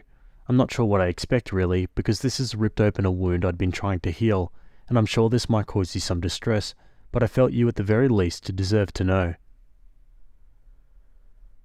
I know I probably could have said more, but any time I kept trying to write, I felt like it was just me making excuses. I sent that to him this past Friday, and I'm pretty sure he read it sometime between Friday and Saturday, as the red notification had been there when I checked Facebook again at lunch on Saturday. I'd been out with my friend Jenny, who stayed over with me after I learned of the truth, and when I told her I'd messaged Mark, she wondered if he had responded, so I checked. Last night at about 6 p.m, my phone dinged, and while I thought it might have been a text from Jenny or maybe my mum, I don't really text or talk a lot of people, I actually found that Mark had sent me a reply. Quote, I wish you would have listened to me back then, but I'm glad you know the truth. I thought that was all he was going to send me when the 3 dots kept going across the bottom of my screen. He was still typing when he sent me pictures as well. They were graphic, and Paul's assertion that he had beat the crap out of Mark did in fact also come with documented proof from him in the form of pictures. Mark went on to explain that he filed an assault report the next day after my birthday, but that the police had warned him against accusing Paul of sexually assaulting me, given the turn of events, and my "don't speak to me again" text I sent him when he tried to explain himself. Nothing had ever come of his police report, and he wasn't even sure why, neither am I, but he intended to follow up once more today. Mark is still very much the kind person I remember him being, and while I was bracing for him to hold a grudge against me, he instead just expressed his happiness that I finally knew the truth. We exchanged small talk through chat for a little while, but it was nowhere near the conversations we used to have. Mark is actually engaged to a girl he's been dating for about 2 years now. He'd apparently never brought any of this up to her until she saw my name flash in his screen with a notification and asked who I was. While some of you expressed concern that my friends had smeared his name, he apparently never heard anything of it. He actually still works for the same company we both had been at, just now in a copywriting role for the marketing team, so at the very least, the lack of a police report from me, or making a scene at work, worked out in his favour there. I asked if we could keep in touch, even if only with small talk, and he said he thought that would be okay, though he was a lot busier than he was back then between work and planning his wedding. While I thought that was going to be the end of it, he messaged me a few hours ago to let me know he refiled this police report with the added messages I'd sent him, and that if I'd be open to it, he'd like to meet for coffee with his fiancée in tow and a friend of mine if I felt more comfortable doing it that way. Not really sure if that's an entirely good idea, but I shot Jenny a text to see what she thinks and if she'd be open to coming with.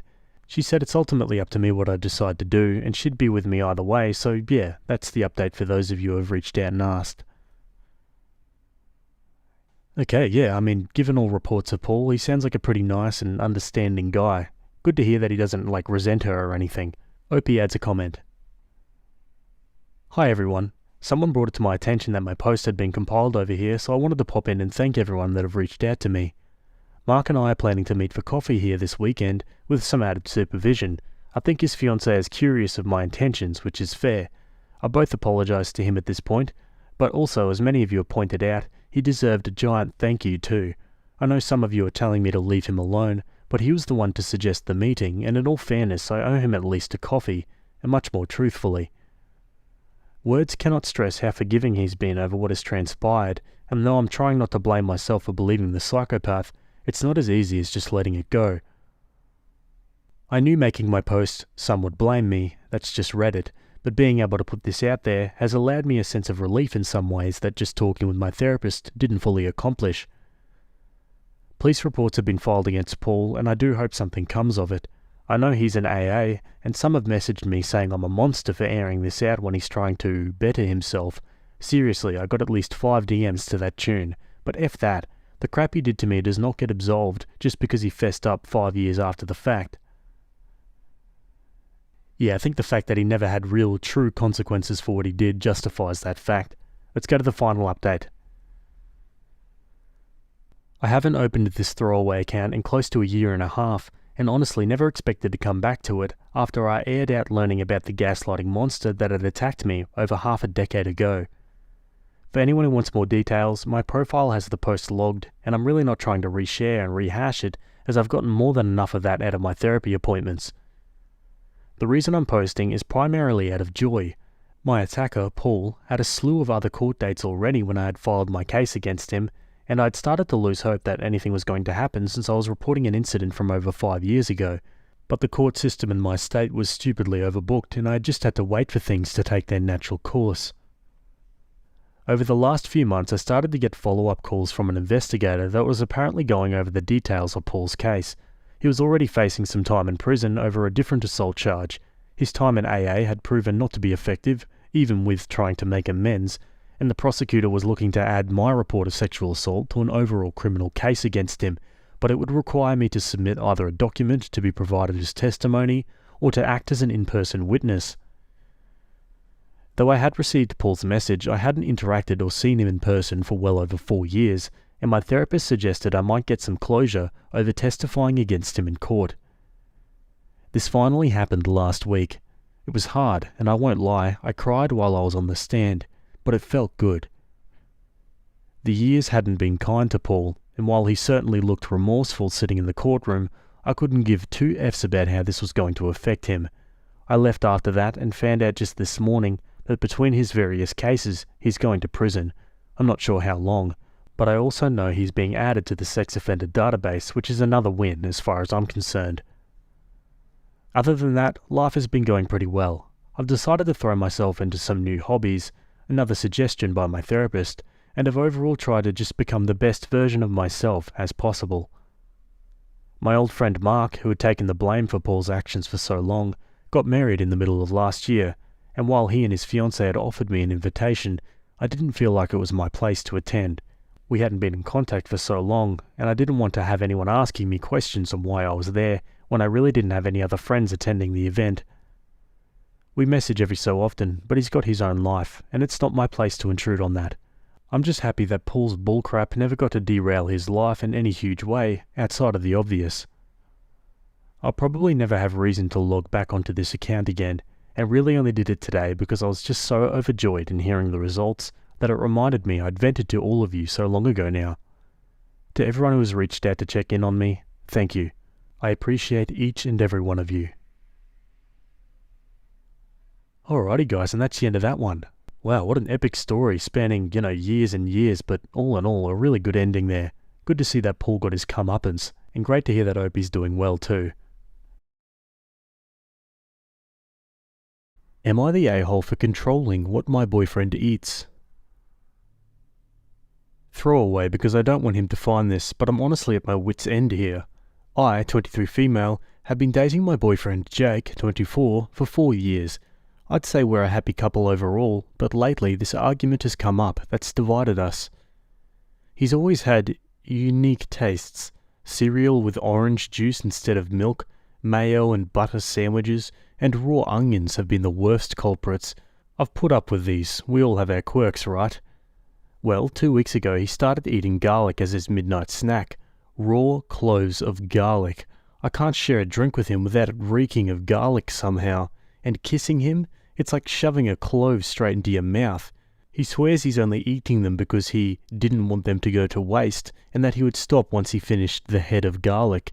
But just when I finally thought it was over, I caught him sneaking a second one into the kitchen last night when he thought I was asleep.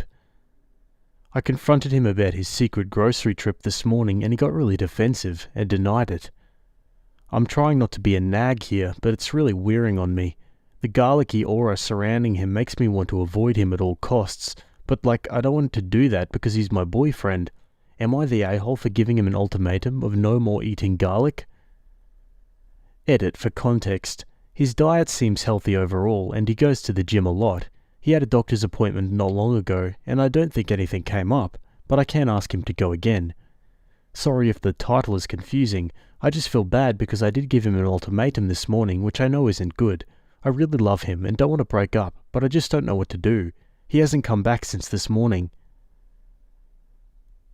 Wow, this is bizarre. Maybe he just likes really strong tastes? I don't know. Let's go to the comments. This is all very bizarre. Does he suspect you of being a vampire? Not the a-hole. Just ask him if he's low-key trying to get you to break up with him. Yeah, your title needs some work. Originally I thought you were definitely the a-hole. Then I read the post. Yikes. Not the a-hole, but why are you with him? There's quirks, and there's whatever this is. P.S. With a story like this, I doubt the throwaway handle will help you much. I mean, not the a-hole, because you aren't actually controlling what he's eating. You tried to work with him. However, sounds like a nutritional deficiency to me. Iron, calcium, and vitamin C come to mind. Don't quote me, I just have a nutrition-obsessed mother-in-law who likes to share. What's his diet look like? I'd say a doctor's appointment and a full blood panel are in order. Yeah, that's a good point. Maybe his last doctor's appointment brought something up that he needed to eat more of, some sort of vitamin or something, and now he's just gone overboard with it. Opie answers some more comments. If you really can't stand it, convey that. I tried to explain when I talked to him this morning. I told him that the other weird food combos don't really bother me, but the particular smell of this is too much. He said that I just need more time to get used to it, but it's been nearly 2 weeks already. Maybe if you eat more you'll get used to it, and maybe he's suffering from a vitamin deficiency and should go to a doctor. Well, I tried that too. When he first started, I ate a bite just to see if it was actually good, but I just can't bring myself to eat anymore. He's not talking to me since this morning, but I'll try texting him tomorrow about a doctor's appointment. His usual diet. Besides the occasional unique food choice, I think his diet's pretty healthy. He eats his vegetables and gets protein and all that, and he goes to the gym. Is there anything else weird going on? Well, we haven't been going on our usual dates for the past 2-ish months, and he's had to leave to take calls a bit, but that's just because he's been swamped at work, nothing weird. His busy season is almost over though, which is good. Okay, on to an update. Thank you all for your advice yesterday. It gave me a lot to think about. As it turns out, some of your comments ended up being spot on. Yesterday evening, I tried texting him about seeing a doctor like you guys suggested. He never replied. I guess he still has me muted. I spent the night tossing and turning. I kept going over what I was going to say to him when he got home. Not that it mattered, because he didn't come back last night. That worried me, so this morning I checked his location. He stopped sharing it with me through his phone, but I guess he forgot I can still see it on Snapchat. It showed him about 30 minutes away at some house off a random back road. I was pretty confused and honestly panicked. All his friends that I know of live in the city. I tried to call him again and was sent to voicemail, so I drove over there to see what was up. When I got to the house, I noticed a woman about my age gardening in the front yard. I was pretty upset already, so I flat out asked her if she'd seen my partner. She seemed surprised and asked if I meant Jake. She invited me inside, and there he was. Apparently, she's into gardening, and they met at her stand last fall when he went to stock up on onions at our local farmers market. They hit it off and have been seeing each other for the past 6 months, and made it official back when his busy season started. She said lately she's been giving Jake the garlic she grew last summer since it's going to go bad soon. That's why he was so insistent on eating it by himself instead of cooking it into a shared dish like normal, and why he's been eating onions like an apple instead of letting me use them on my sandwiches. He didn't want to give me her presents because, in his own words, she grew it with love for me, and if you ate them you would have known? ? At that point I saw red, so I just left. Since then Jake's been blowing up my phone about how we can fix this and that he won't do it again, but I'm so over it at this point. Just when I thought my life couldn't get any worse, while I was moving his stuff to the curb, I found his stash of garlic. Shoved in the back of his closet was 1 pound of garlic in a Home Depot bucket, along with letters she had written him. I'm keeping the garlic. I don't think we can ever come back from his cheating, but I'm going to at least get some good meals out of this terrible situation. Please send me your favourite recipes to use the garlic in. I need a distraction to keep my mind off of everything. Wow, okay, I didn't expect him to be cheating on her with the garlic farmer. Hope he gives one last update. Whoa, hey Reddit, thank you all for the advice and great recipes, and thanks for one commenter for helping to share my story. All these comments made me think about how this must have been for the farmer, so much so that I reached out to her today. I might have drunkenly found her on Insta the night Jake dumped me, not my proudest moment. I can see what he saw in her. She's sweet as can be, and was apparently just as blindsided by his cheating as I was. We got to talking, and she even offered to help with my goodbye garlic dinner that I've been planning for this weekend, using some of the recipes I've seen. I'm honestly a bit nervous to be face to face with her, just because of how much this whole thing has hurt me, but I might take her up on it. Yeah, I'd totally take her up on that, if she's going to help with dinner. I have a good feeling she'll know what to do with all the garlic. But yeah, what bizarre reasoning from the boyfriend. Like, if she ate the garlic then she would know that he was cheating on her, or like, just completely refusing to use it in a normal meal, like any normal person would. Like, at that point, and the quantity he was eating, he's got to be enjoying it at least a little bit, right? What do you guys think? Let me know in the comments. Anyway, let's move to the next story. Okay, we're sticking with the same subreddit. This one was written by user Own Antelope, and it's titled, Am I the a-hole for telling my wife we can adopt her nephews, but not her niece? My wife's sister was recently found guilty of dealing to support her habit. She will be sentenced this week and is looking toward a long term because this is not her first time caught dealing. She has 3 children, 2 boys, 4 and 5, and a girl, 14. No one on her family's side want to or are in a position to take the children except for me and my wife. However, I'm demanding 2 conditions. If we're going to take the children in, I want us to adopt them. I don't want 50 people looking over our shoulders trying to tell us what to do. If we're going to be legally responsible for them, I want to be able to parent them as we see fit. The second condition is that I'm willing to take the 2 boys, but not the girl. The 2 boys have not had any rules in their lives and are terrors, but they're still young and can be taught right from wrong. The girl has gone past the point of no return.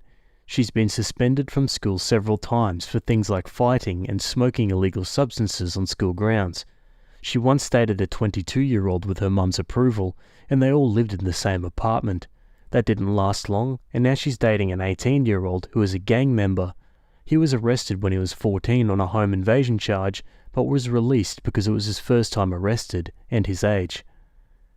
This is a mess, and we've been arguing about it for an entire week. I don't want to risk our financial and personal security, but my wife argued that we can't just throw her away.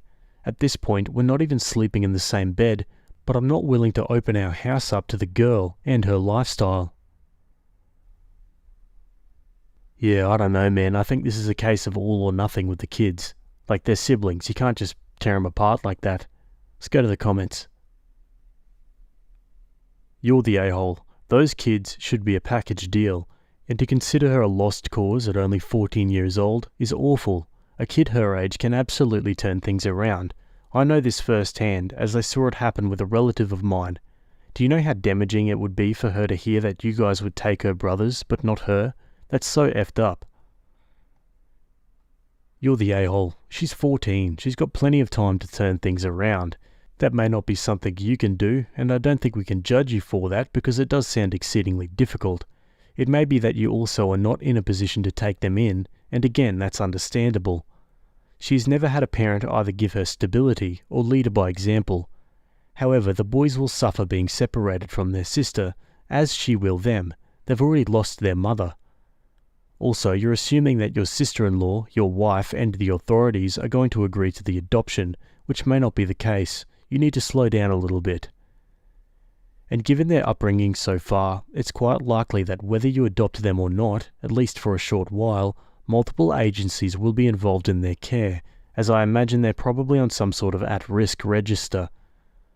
I don't think this is the time to make demands of your wife. It's time to talk it through, seek legal advice from schools and charities, and come up with a number of possibilities.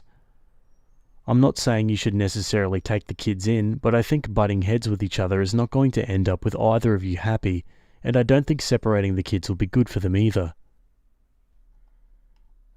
Yep, you're the a-hole. The last thing she needs is to go into a system that will most certainly fail her. Her behavioural problems are directly linked to her home life. Most kids in her situation act out as a cry for help. Have you considered why she dated a 22-year-old? Perhaps she is looking for love or looking for someone to buy her food because there is none at home. If you think she is past the point of no return now, I can assure you that she will be after a year in the system. She already feels forgotten and unloved. This will seal the deal. If you can find kindness, compassion, and empathy, schedule a consult with a therapist who works with troubled teens and that specializes in trauma to see what having her live with you while doing intense therapy would look like. You may be the only hope she has of a real life. Okay, now for an update. I left out a lot of info because I was in shock and still am. We're both in our late 20s, have been married for a little over 2 years, have no kids, and I just graduated with my advanced degree last year. Last month we were talking about maybe having kids when we're in our mid-30s and about where we would want to go on our Christmas vacation. Last week my wife came home, sat me down, and told me we're taking in 3 kids. I know nothing about adoption laws, CPS, or anything related to raising children, much less troubled children. I knew what was going on with her sister and was told my wife's parents were going to take the kids in. Apparently they decided they're too old to take care of 3 kids. Of everyone in her family, we are the most financially secure and have a house, so when everyone backed out, she volunteered without asking me. That was the crux of our argument, until I realized that it was happening with or without my agreement. That's when I told her we can take the boys but not the girl, which started another round of arguments. I've never raised any kids, so I know I can't deal with the baggage that the girl will bring into our lives. I can't begin to tell you all how shocking the whole thing is. Sometimes I feel like I'm outside, watching my life spin out of control. I want to thank you all for your insights, and especially one commenter and the people working in child protective services and all the legal system. Your advice is extremely helpful. Now for advice from that commenter Opie mentioned. As a social worker for child protection services, cautious no a-holes here, but you need to tread carefully because your demands may not line up with reality. 4 and 5-year-olds raised in a chaotic and traumatizing environment will absolutely have some behavioral problems, which you are relating to running wild. That may not be as easy to fix. They will need extensive therapy. Whether you adopt them or not will not be up to you. You can't ask it, but you won't be able to demand it, nor expect it. It will be the choice of a judge, based on how much or little the parents comply with CPS requirements, how long the prison term is, etc. I would expect that you will be fostering the kids for a minimum of 12 months before you're allowed to start adoption procedures, depending on where you live. And yes, the courts and social workers will be up your ass during that time, and 6 months after the adoption takes place. You need to think about that as a reality before commuting to these kids. Signing adoption papers as soon as they come to your home will not be an option unless both parents agree, clear it with a judge, lawyers, psych evils, etc. It just won't happen that way. Where I disagree with most Redditors, though, is about taking in the 14-year-old being inappropriate. If you do not feel you can care for her, you shouldn't, but that shouldn't stop you from being a resource for the 2 kids you are capable of protecting. I've been a long-term foster parent for children of friends and family, and I've done short-term foster care for kids in my office, anywhere from newborn to 17. A 14-year-old with gang affiliation, substance abuse, major trauma, and behavioural concerns is not something most people with good intentions are equipped for. You can't just love and therapy all of those issues away. This kid sounds like she needs a higher level of care than you are equipped for. So you aren't wrong for recognising that you can't give her what she needs. She needs an experienced parent with trauma-informed skills and a ton of one-on-one attention. You aren't an a-hole for having this boundary and understanding your limitations, and any social worker would tell you that. But do be prepared that taking the boys will not be as easy as you imagine, and you will not be able to demand adoption. If you take them, it will be a trial run, heavily supervised, and maybe adoption happens later. Reconsider your plans based on that knowledge and decide if you are still willing. And call your social worker. You may not be interested at all once you see what the plan will look like. Okay, final update. Let's see what OP does. It's been a while, and I decided to update since I saw some people are still reading my post and asking about my situation. I ended up leaving the house and talking to an attorney.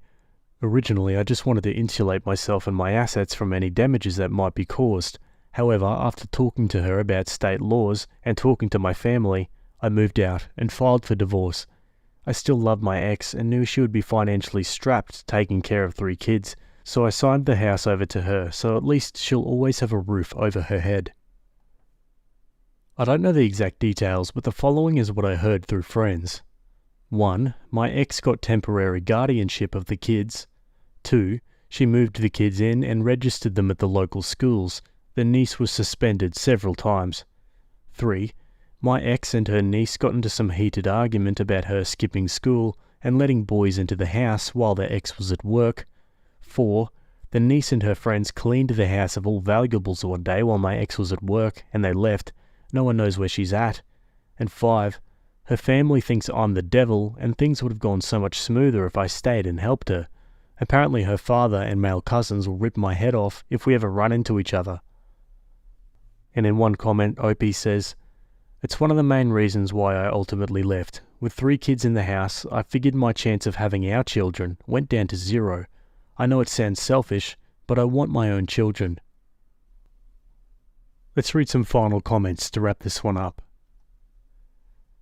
That father and those male cousins won't have a leg to stand on. Those kids are their blood, and they didn't take them in.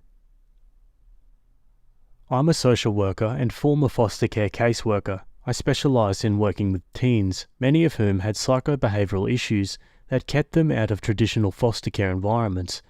I'm glad someone from my field popped up to comment. Just because someone is family doesn't mean they're the best placement for kids in these situations. The niece should not be fostered by someone who hasn't been trained or had experience with fostering troubled youths with a history of trauma, because there is a 1000% chance she's experienced multiple kinds of trauma by this point. And the nephews should really not be going to someone who's never even had kids before. But there isn't a DCFS in this entire country that isn't desperately short on foster care providers, particularly therapeutic ones, or ones who will accept teens. And boy, were his expectations unrealistic. This is not a once-a-week therapy situation for the nephews. They're going to need extensive behavioural intervention and years of intensive efforts at home. OP's soon-to-be ex will have a hard time balancing their needs with her own. Career, dating, marrying, kids of her own. This situation sucks for everyone involved. I understand OP's position. He was not prepared to suddenly be the parent of 3 kids, much less ones who are very troubled. You're not required to set yourself on fire to keep people warm. And where the F were this concerned father and brothers and relatives before the sister went to jail? Her teen daughter dated adult gang members, etc. This outcome was predictable. And yeah, sometimes there are just things you can't handle.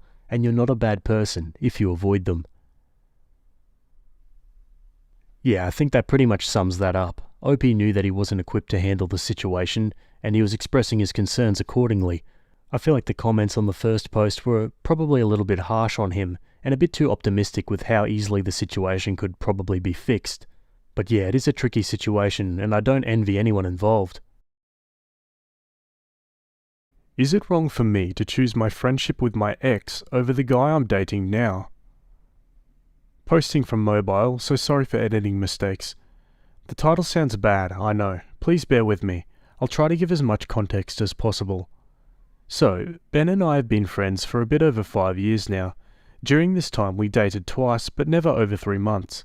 The first time was from December 2015 to February 2016, and the second time in May 2017. We split amicably both times and figured that we just worked better as friends after all. We weren't romantically involved after that, but we did kiss in a game of Truth or Dare in September. It basically confirmed to me that we were just friends because I felt nothing. Ben and I have so much in common, and we know each other so well that it's a running joke in our friend group that I'd be able to read his mind. Of course, this is not true, but we can talk to each other openly, and are just really comfortable around one another. We helped each other through dark times, and I can always count on him. Ben is one of my closest friends who just happens to be my ex. We joke about our failed relationships, like, what were we thinking, lol, and stuff like, been there, done that, fool me twice, and so on. It's really just a joke to us by now, and we'll never try having a relationship ever again. Now, in late October I met this guy, let's call him Chris. We met at a party and hit it off right away. We had a deep conversation and ended the night with a hookup. We didn't get in contact right away after that, but by the end of November we started seeing each other. We haven't had the defining the relationship talk yet, but we agreed that we enjoyed getting to know each other and liked how things were for now. Fast forward a bit. My best friend and her boyfriend wanted to throw a New Year's Eve party. They invited all our friends and allowed dates to come along too. I thought this would be a great opportunity for Chris to meet all my friends officially. I already knew that Ben would be there, so I mentioned it to Chris. I'd already told him that I was still friends with an ex before. Chris told me that he wasn't bothered and that it shouldn't bother him anyway since we weren't even official yet. I was happy that he took it so well, but reassured him that he could always tell me if he ended up being bothered, and he wouldn't have to play cool just because we aren't boyfriend and girlfriend yet. The night of the party comes. I introduce Chris as the guy I've been dating for a month now to my friends. We drink, we mingle, I catch up with them. Chris gets to know some of them and seems to enjoy it. Midnight comes, we start the countdown and I kiss Chris as the new year starts. After that I make my rounds. I hug all my friends, wish them all the best, kisses on the cheek are exchanged, the usual. We celebrate some more and nobody gets home before 5 a.m. Chris calls the next day and tells me he had a good time and I should thank my friend for the invitation on his behalf. I do exactly that, and my friend tells me how lovely Chris had been, and jokes that I should better make it official soon, or else someone else will see what a catch he is and snatch him from me. Typical girl talk, you know. So it seemed that both my friends and my potential boyfriend nailed their first impressions. All was well, until I met up with Ben for coffee on Sunday. Naturally, the party came up and I asked him what he thought of Chris. Ben was hesitant at first, but then told me that Chris had been a little frosty towards him. I decided to give Chris the benefit of the doubt. There were nearly 30 people at the party, and maybe he didn't get the chance to be in an in-depth conversation with Ben, so I didn't talk to Chris about this, and told Ben that he might just be imagining things. Ben agrees, and we don't mention Chris again for the rest of the afternoon. Which brings us to yesterday evening. I was over at Chris's place. We just finished dinner, and were thinking of watching a movie before hitting the sheets. The conversation drifted off, and Chris asked me about my weekend plans. I told him that some friends and I would meet for drinks on Saturday to celebrate a birthday. Then he asked me if Ben would be there. Not really knowing where he was going with this, I answered that yes, he would also be there, and that's where crap hit the fan. In a passive-aggressive tone, he said how ridiculous it was how much time we spent together, and that I should be with him if I loved him so much, and how I always spent more time with Ben than him, and how I hugged Ben for far too long on New Year's. I was so dumbstruck. Days before he told me he was cool with it. He even insisted that he was not at all bothered, and now this? I told him that I've hung out with Ben only 3 times since we started dating, once for a Christmas celebration with some other people, once at the party on New Year's, and the only one-on-one time we had was the coffee we had on Sunday. I also hugged all my friends at the party and didn't really count seconds to measure who got the longest hug. I tried to tell him repeatedly that I have no feelings for Ben. I tried to reason with him, but he was really defensive all of a sudden, and tried to argue that even if I didn't have feelings for Ben, he would most definitely still have the hots for me. That's where I got angry and told him that if he trusted me so little, we might as well end it there and then. He didn't want things to end, me neither to be honest, and told me that he could really see a future with me if it wasn't for Ben. I explained that Ben is my friend, and I won't ditch a friend for a guy who is this insecure only a month into dating. I didn't spend the night and went home instead. I still really like Chris, but leaving friends behind is a huge deal breaker for me. He texted me this morning and asked me if I wanted to talk things over. I haven't responded yet, and I honestly don't know what to do now. My head is a mess. I don't want to end things with Chris. It's been so good up until now, but I can't lose Ben either. Yeah, I mean, he's clearly got some insecurity issues he needs to sort out, and if it's a deal breaker for OP, then I'm sorry, but unless he figures it out, then this probably won't work. Let's go to the comments. This is why I don't date people who are close with their ex. Just too much potential for drama. I hope you guys can talk it out, but it looks like a mismatch in boundaries to me. I see both sides here. Chris may not be a jerk or a red flag, but he may not be the right one for you, nor you for him.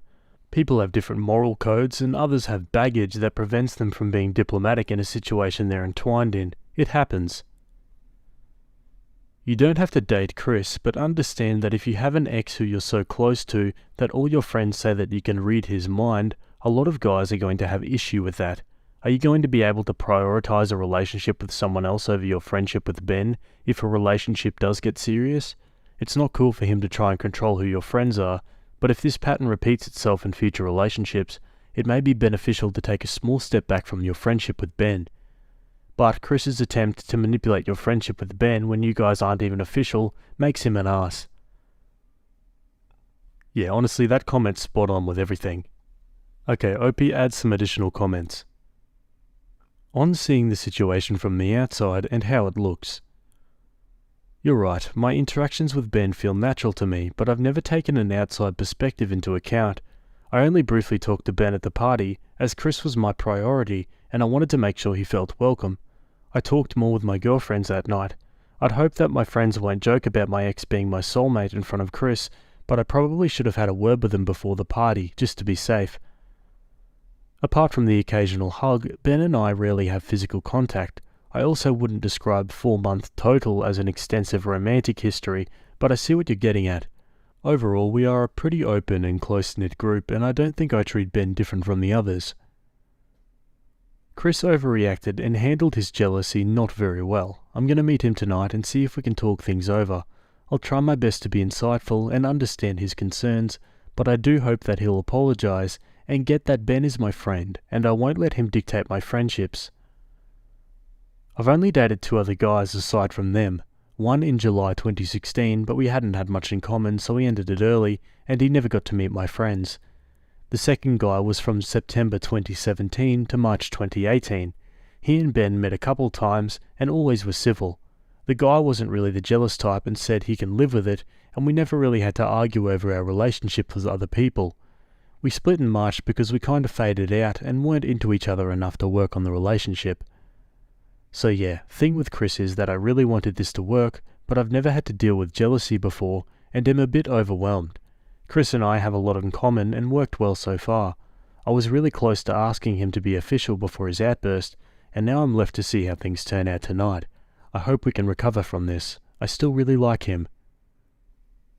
On her history with Ben, and if Ben has a girlfriend. The second relationship started after someone we don't hang out with too often told us what a shame it was that we were broken up. We had a long chat about that and figured we could try. It didn't really work out and we ended it after a month. We didn't even have sex the second time. I probably should have mentioned that in the post, but Ben had a girlfriend earlier in 2018. They broke up in June because, ironically, she still had feelings for her ex, but I think Ben and I both moved on and are happy to be friends. Sorry, I think I should preface this post is from early 2019, so it's a bit of an oldie. So if you're getting confused about the dates and stuff, then that's why. Anyway, let's go to an update. Thanks to all the people who gave me their advice and perspective on the matter. It was greatly appreciated and helped me sort my priorities out. First, let me clear up some things I probably should have made clearer in the original post. The thing with the mind reading is not really meant to be taken as a soulmate situation. Ben sometimes struggles to get a point across, but I seem to get it most of the times and can tell people what he meant to say. So I think this got blown out of proportion a bit. I should have phrased this differently, sorry. Also, many people referred to Chris as my boyfriend in their comments, which he was not. We were dating for a month and weren't an official couple. Another thing I should have talked about is how Ben and I ended up dating for a second time. An acquaintance told us that it was a shame that us dating never worked out and we decided to test the waters again. Not even a month in, I said that it did not feel right. He agreed and said how relieved he was that I felt it too, and we went back to being friends. That was considerably easy since we hadn't even had sex in that month. Chris knew that the second time wasn't all that serious. One comment was suspicious of why Ben hadn't moved on, so I probably should have mentioned that Ben had a girlfriend from February to June 2018. I liked her and she was always lovely to me.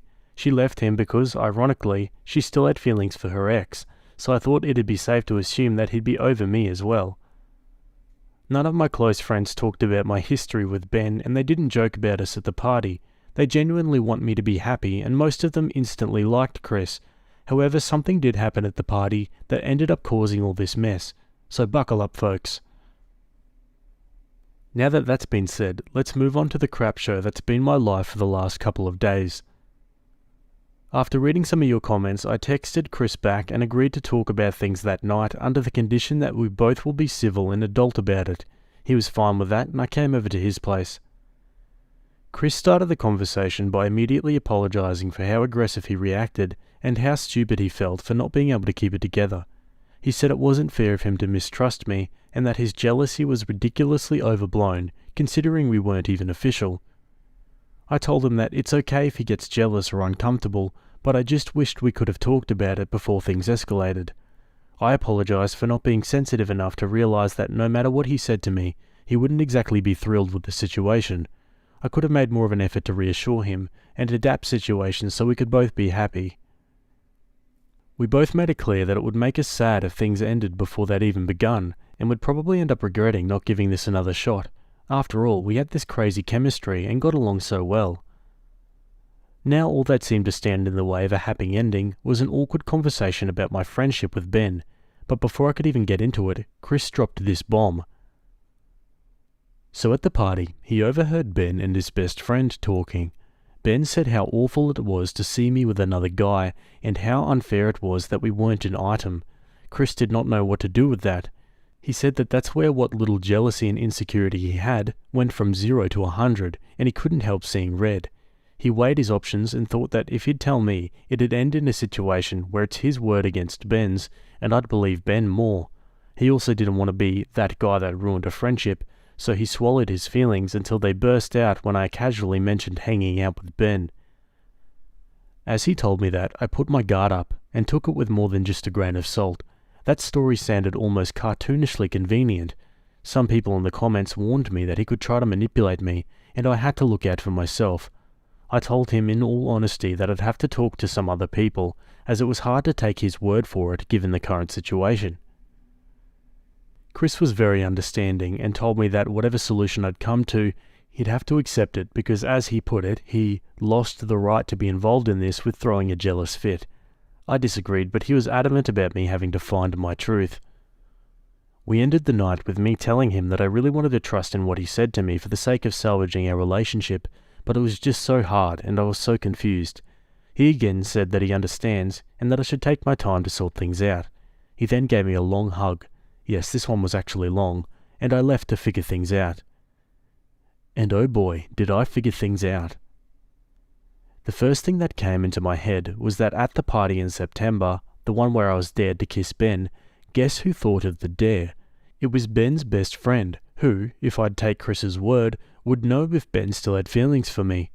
Ben's friend was also the person who suggested playing Truth or Dare in the first place, even though he usually doesn't like that many drinking or party games.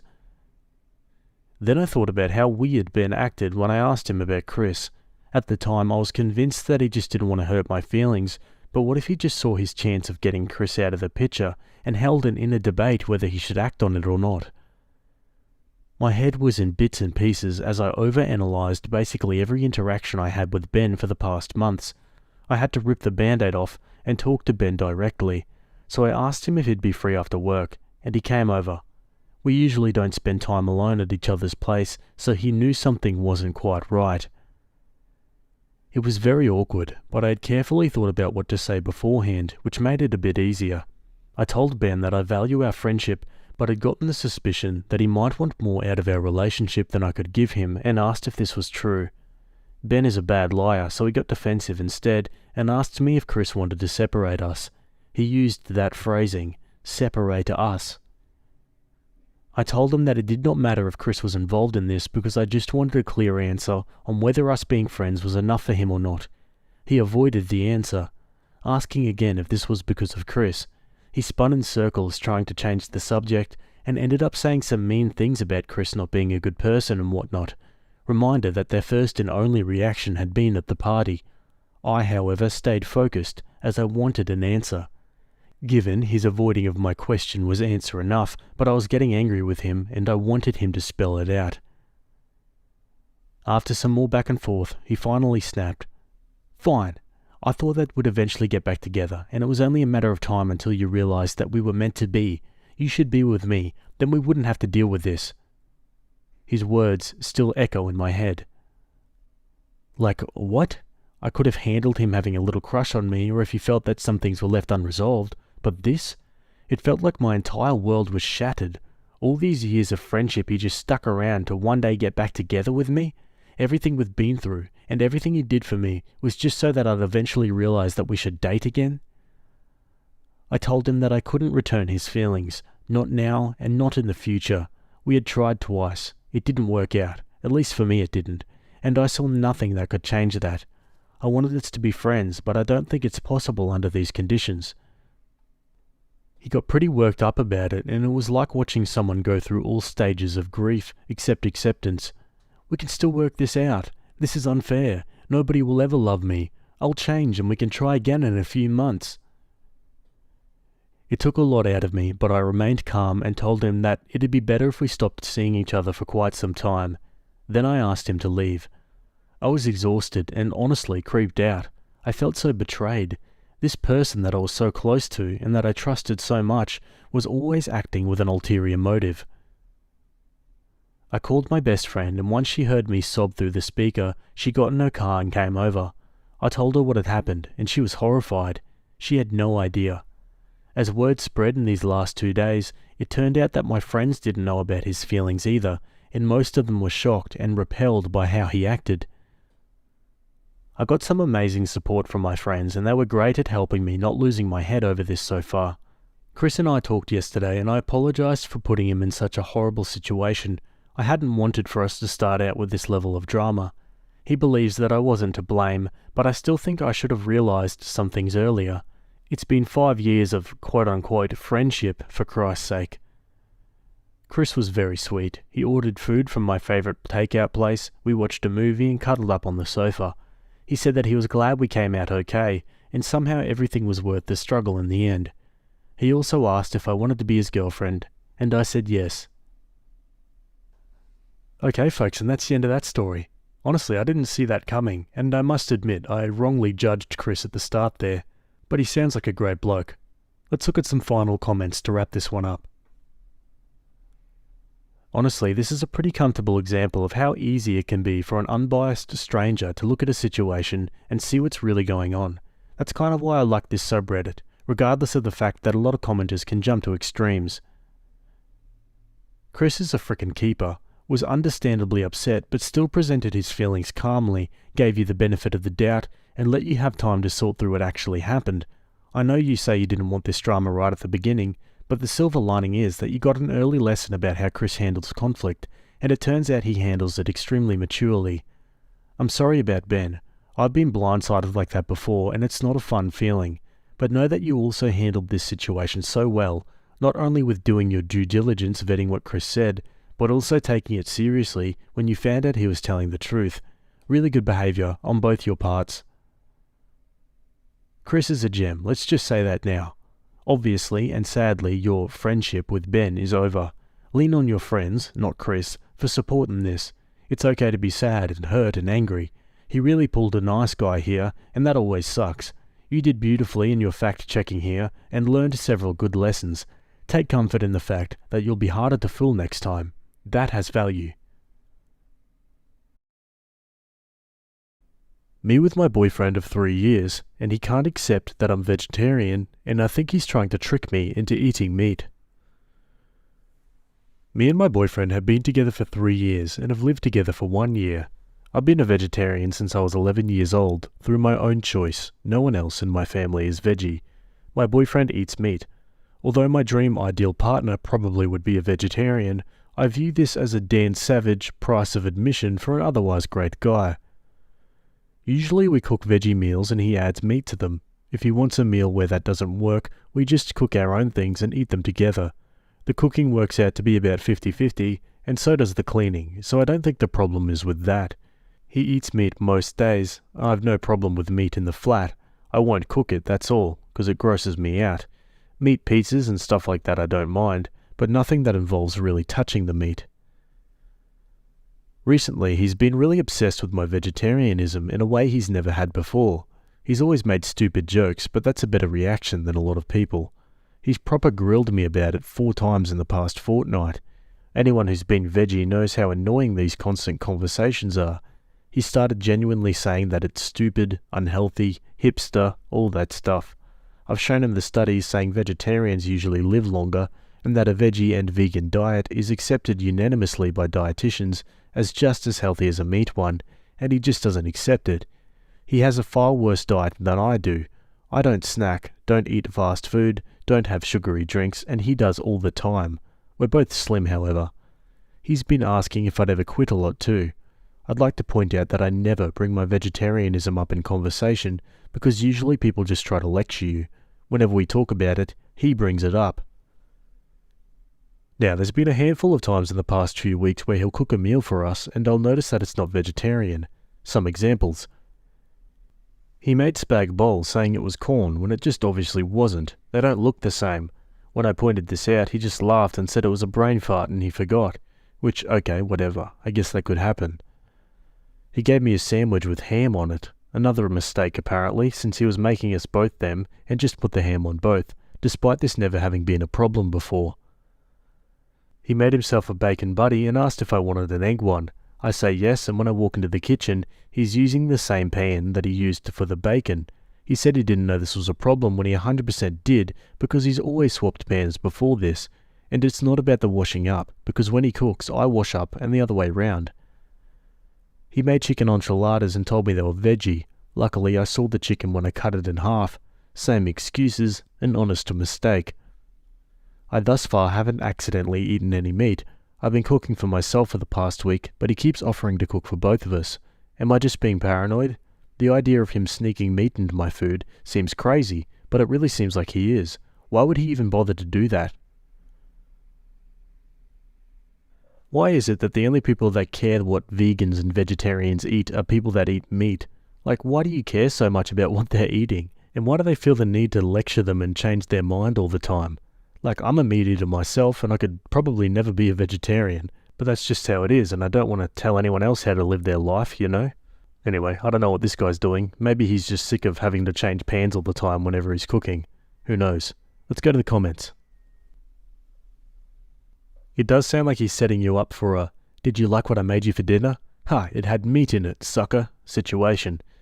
These are no honest mistakes. You two have lived and eaten together for quite some time now, and to suddenly be making mistakes like this is ridiculous. He's definitely trying to get you to eat meat. I think you need to have a serious talk with him. Tell him that you know he's trying to sneak you meat. There's way too many coincidences for these to be accidents anymore. Tell him that if you ever suspect or discover that he has fed you meat, you will break up with him on the spot. At least tell him if that's how you feel. For me, it would be a total breach of trust.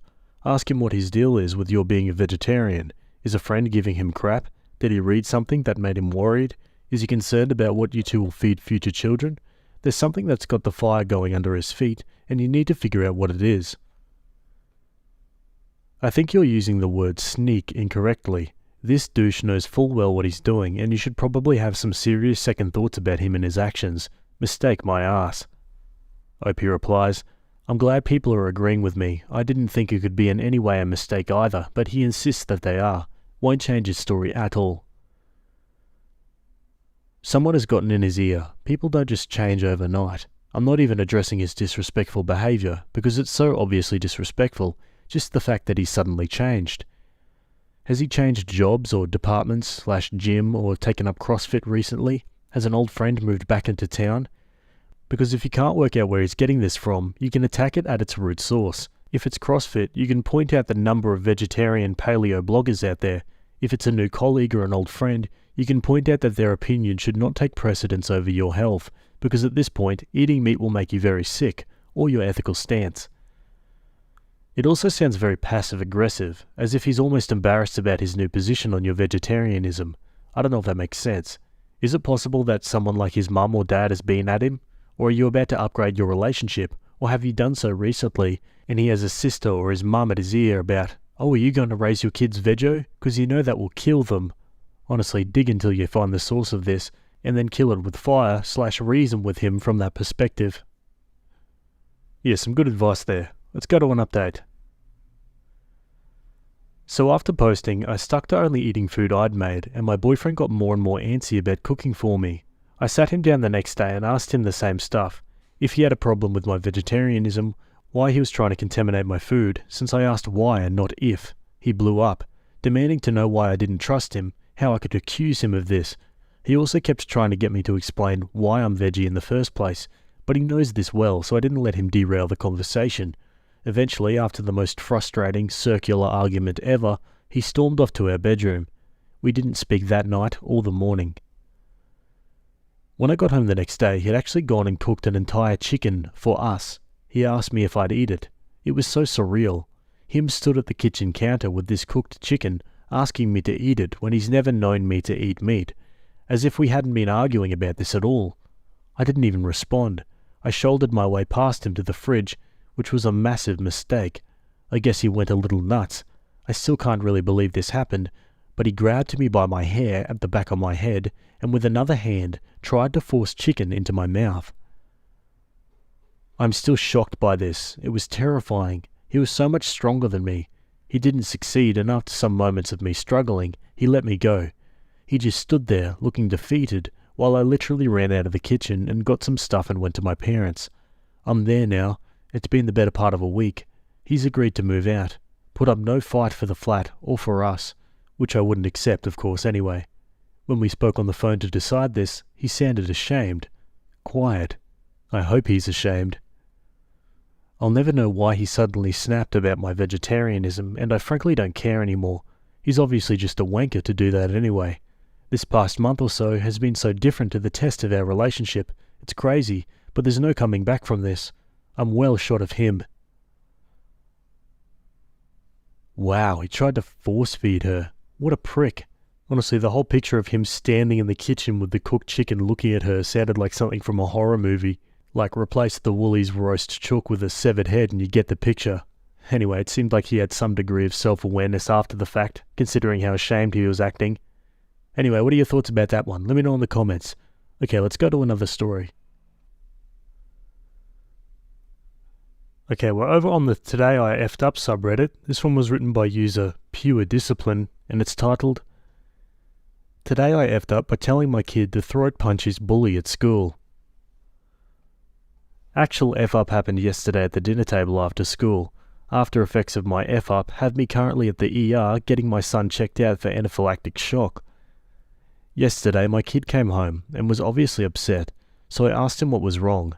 He's 8, so he still talks to me about this stuff. He proceeds to tell me that at lunch another kid in his class is bullying him about his peanut allergy, saying that he's faking his allergy and that he's going to wipe some peanut butter on him to prove that he's faking.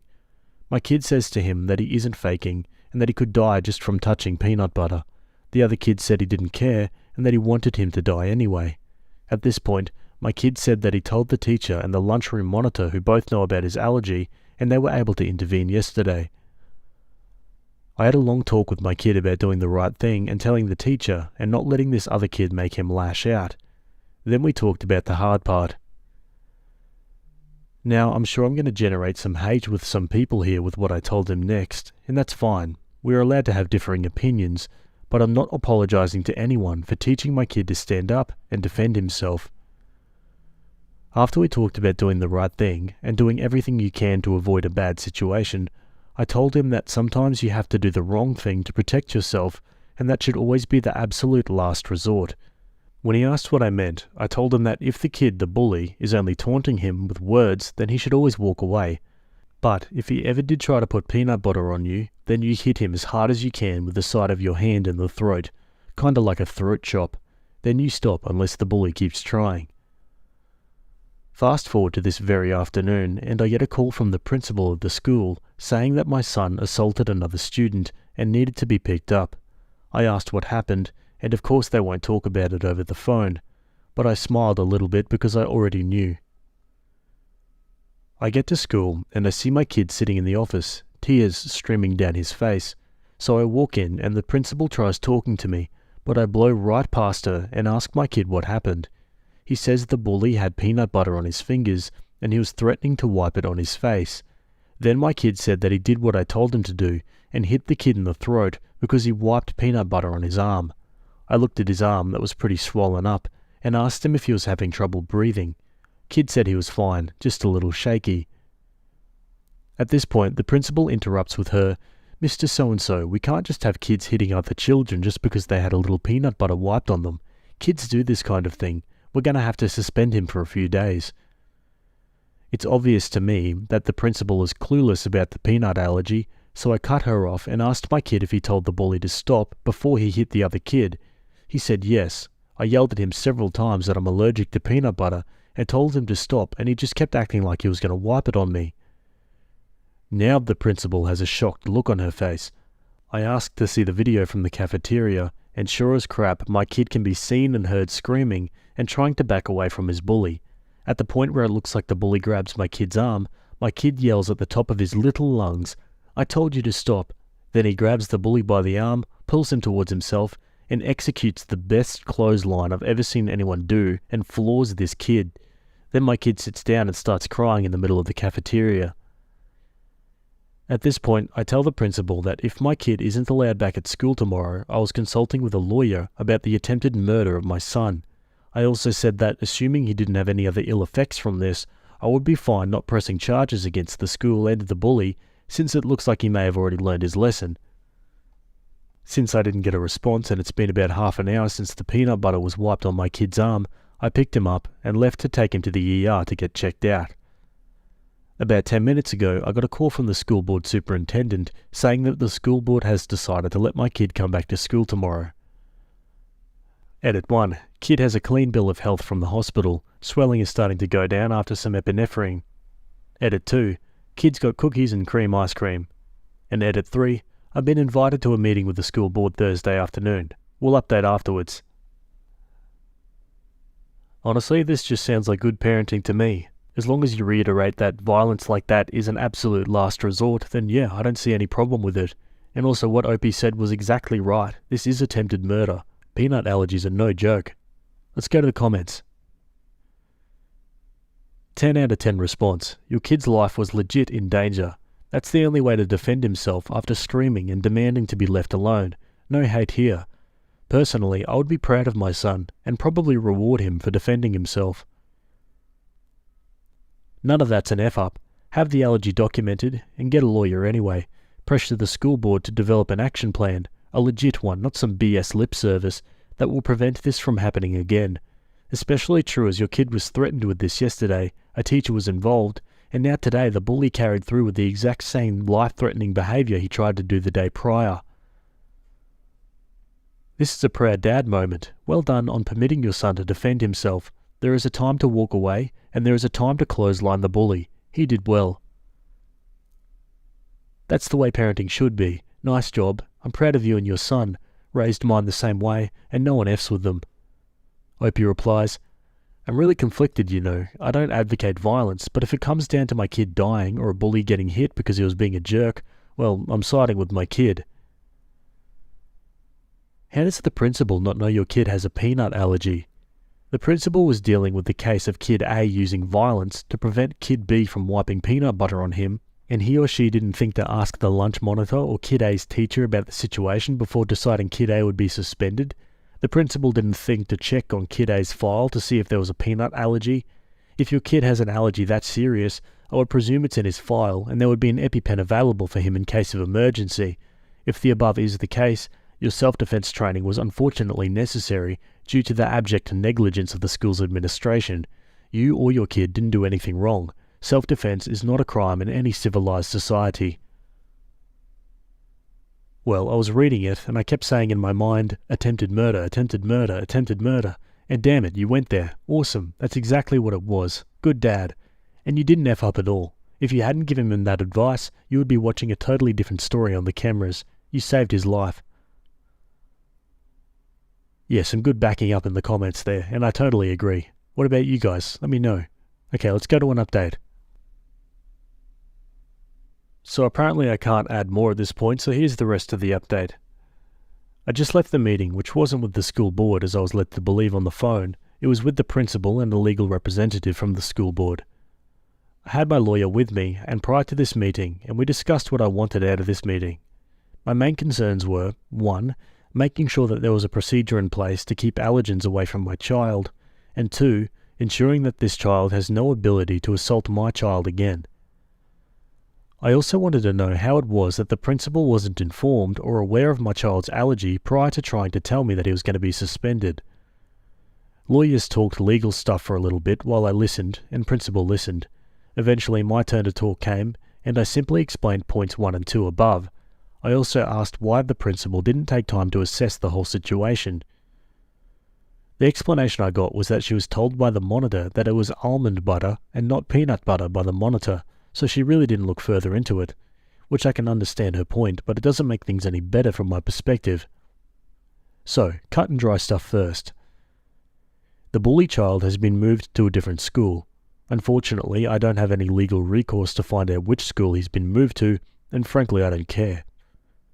Cafeteria monitor has been fired. I didn't hear this at the meeting, but my son's teacher called last night, after school, and told me. I asked why, and I was told that she was distracted by her phone when all of the commotion started, which explains why this was allowed to progress in the first place. Based on the recommendation of a friend, and many of you via PM, I requested, and was accommodated with, an allergy-free table at our school, and I'm being told every other school in the district will be implementing one as well, where children with known allergies will eat lunch at, and anyone who eats with them will have their lunches inspected by a teacher and a monitor to ensure no allergens are present. Now the weird stuff. The kid probably did wipe almond butter on my son. Kid's parent found out through a mutual friend where we lived and showed up at my house last night. The bully kid was very apologetic to me and asked if he could apologize to my son, which I said yes of course to. I invited parents and son into the living room, and this child started crying and said he didn't mean to hurt my son. My son started crying as well and said he didn't want to hit him, and he apologized as well. Then the parents asked the bully child to explain what happened. So apparently this kid likes peanut butter and almond butter, and has almond butter on a sandwich and a little pack of peanut butter in his lunch for crackers. Bully child thought it would be funny to continue to torment from yesterday, said something about putting peanut butter on my son, and put a little bit on his fingers to make him think it was peanut butter. Then he wiped them off afterwards and got some of the almond butter from his sandwich, and that's what was on his hands when he grabbed my son's arm. I can only guess that there was a little bit of peanut residue left on the bully's hands when he grabbed my son, which explains the subdued swelling reaction. I asked the kid if he knew what a peanut allergy actually does to a person, which to the other parent's credit, they had actually made him read WebMD about it, and he explained the whole inability to breathe and some other things his mind grasped onto. So I took the opportunity to show this young man the EpiPen needle. We have one that we have to use previously just for show and tell purposes, that you have to stick a person with in an anaphylactic shock scenario. Then I gave him the trainer unit and showed him where it goes and how to press the button. Yes, I told him it was a trainer unit, but I really thought hard about not telling him. I ultimately decided against that because that wouldn't make me any better than that bully kid in front of me. When the button actuated, I think he jumped about 15 feet into the air, and he was obviously scared. Parents apologised again, as did the bully kid. I told all of them that I was satisfied that a lesson was learned here, and I wouldn't be pursuing any additional charges against the kid or his parents. Yeah, I know, you can roast me for it with downvotes. As the parents and bully kid are leaving, my son runs right past us all and gave the bully a hug, and tells him that he hopes he isn't in too much trouble. I was asked to sign a non-disclosure agreement, which I of course declined. I want my options open to me in case something like this happens again. Until then, I'm letting this die. Okie dokie folks, and that's the end of that story. Yeah, all solved pretty amicably there. And yeah, the almond butter thing kind of explains why he didn't have such a bad shock to it. And good to hear that both kids were able to show remorse for their actions. Even OP's kid, who didn't really have anything to apologise for, still apologised. That's some good parenting there. My boyfriend of 9 months knows I'm a vegetarian and put meat in my food without my permission. The guy I'm dating is sort of a good old boy. Hell, I live in an area where most of the guys would probably describe themselves with that phrase. I'm a vegetarian and have been since I tried to kill a chicken when I was 15 and couldn't go through with it. I don't mind that other people eat meat, but on a moral level, it's not okay for me. I'm not the vegetarian police, but I also get tired of having to explain to people around here that I do get enough protein. I'm small-framed and 118 pounds, and that I'm not eating the vegetables that they cooked in lard. My boyfriend teases me about being a vegetarian, but behind closed doors, was, actually really accommodating about it. He cooks me vegetarian food and says eating less meat has helped him take off a couple of pounds. He had me and some of his friends over the other night. He made pork chops for them and a big salad for me. While I was eating my salad, I kept thinking that something was off. The dressing was so oily and had a really strong flavour. He always makes his own dressing, so I asked him what he used. We'd all been drinking, and at this point his two friends started cracking up. I'm sort of clueless, so I'm waiting for him to answer. He tells me that he mixed in lard for extra flavour, and he didn't think I would notice. At this point I just freeze mid-chew. When he sees my reaction, he starts to tell me it's not a big deal, it's just a joke, don't get upset, etc. I calmly spit the food into my napkin, place the plate down, and get up to leave. Everyone's gotten quiet at this point. His friends start apologising, saying it was their idea, and my boyfriend starts telling me not to go. F that. I don't say a word, and walk home. I know that vegetarians get a bad rap, but believe me when I say that I'm not one of those people. I work in a rural community involving agriculture. I would never survive out here if I was. I pack my own lunches for conventions and never make a big deal out of it. But having someone I care about essentially trick me into eating meat without my permission is crossing a huge line for me. I haven't spoken, call or text to him for 3 days now. He's apologised and sent flowers, but in one of those texts he told me I was overreacting, which for me was the deal breaker. My parents really like him, and when I told them what happened, my dad got upset and told me I'm making too big of a deal out of something silly. He says I'm letting my ridiculous eating habits dictate my life. Reddit, I'm really hurt. I feel like tricking me into eating lard was really cruel, but everyone's attitude here is that I need to get a sense of humour. I'm out of town at a conference, and I'm going to have to discuss this with him when I get back. Am I just being too sensitive? Opie makes an edit. Dang, I did not believe I would come home to all this feedback. Thank you guys so much for making me feel less of a crazy. My dad always thought that my vegetarianism was a phase that I'd grow out of, but I think he and I are going to have a talk when I get back home. As for the boyfriend, we're also going to have a talk. He's made some other comments that I've let slide, about cyclists in particular, so it's time for me to lay it out there. I probably should have mentioned this in the original. I was leaving the following evening for a conference, so I did send him a text when I woke up that I was angry and didn't want to talk until I got back. Yeah, gee, another example of people who aren't vegetarian or vegan, thrusting their lifestyle onto other people. Like, who cares? Let them eat what they want. And yeah, for OP, it sounds like it's not about eating an actual animal product, it's the lack of trust that's involved in doing something like that. Let's go to the comments. You'll be reminded of this incident every time he prepares food for you. It's not the fact that you're a vegetarian. The problem is that he went behind your back to do something he knew would upset you. You're not overreacting. He violated your trust big time. I'd be ticked too. I'm not a vegetarian, but I recall when I was a kid and my grandfather kept rabbits. We loved going there so we could play with them. One lunch, my twin brother and I were eating spaghetti and chicken, and they asked us how it was. You can guess the rest. How they laughed and how my twin and I bawled. Your boyfriend intentionally set you up to be a joke to his friends. That would offend me almost as much as the meat feeding. If he doesn't get it, then ask how he would feel if you cut up someone's pet dog and hid it in a sausage. Then again, why waste your time? If you see a future with him, then give him a second chance. But if you're on the fence, roll the skate away. Opie then comments on her vegetarianism. Lol, I just finished responding to a comment in a very similar, although not as well put fashion as this. I very much respect and understand where you're coming from. I also went the ethical vegan route and had a hard time with it. I lost a lot of weight and muscle tone. The compromise, splitting hairs, was to introduce eggs back in, but from selective sources. It made a world of difference in how I felt. Do I still feel a tinge of guilt about it? Sometimes, but I accept it. Also, being vegan in the South is a damn nightmare. It's hard enough talking with people about beef and chicken stock. Yeah, I can't do it personally, but I respect the perseverance for sure. Let's go to an update. Well, we had our come to Jesus talk when I got back about what happened. I explained to him how tired I was about defending being a vegetarian to people.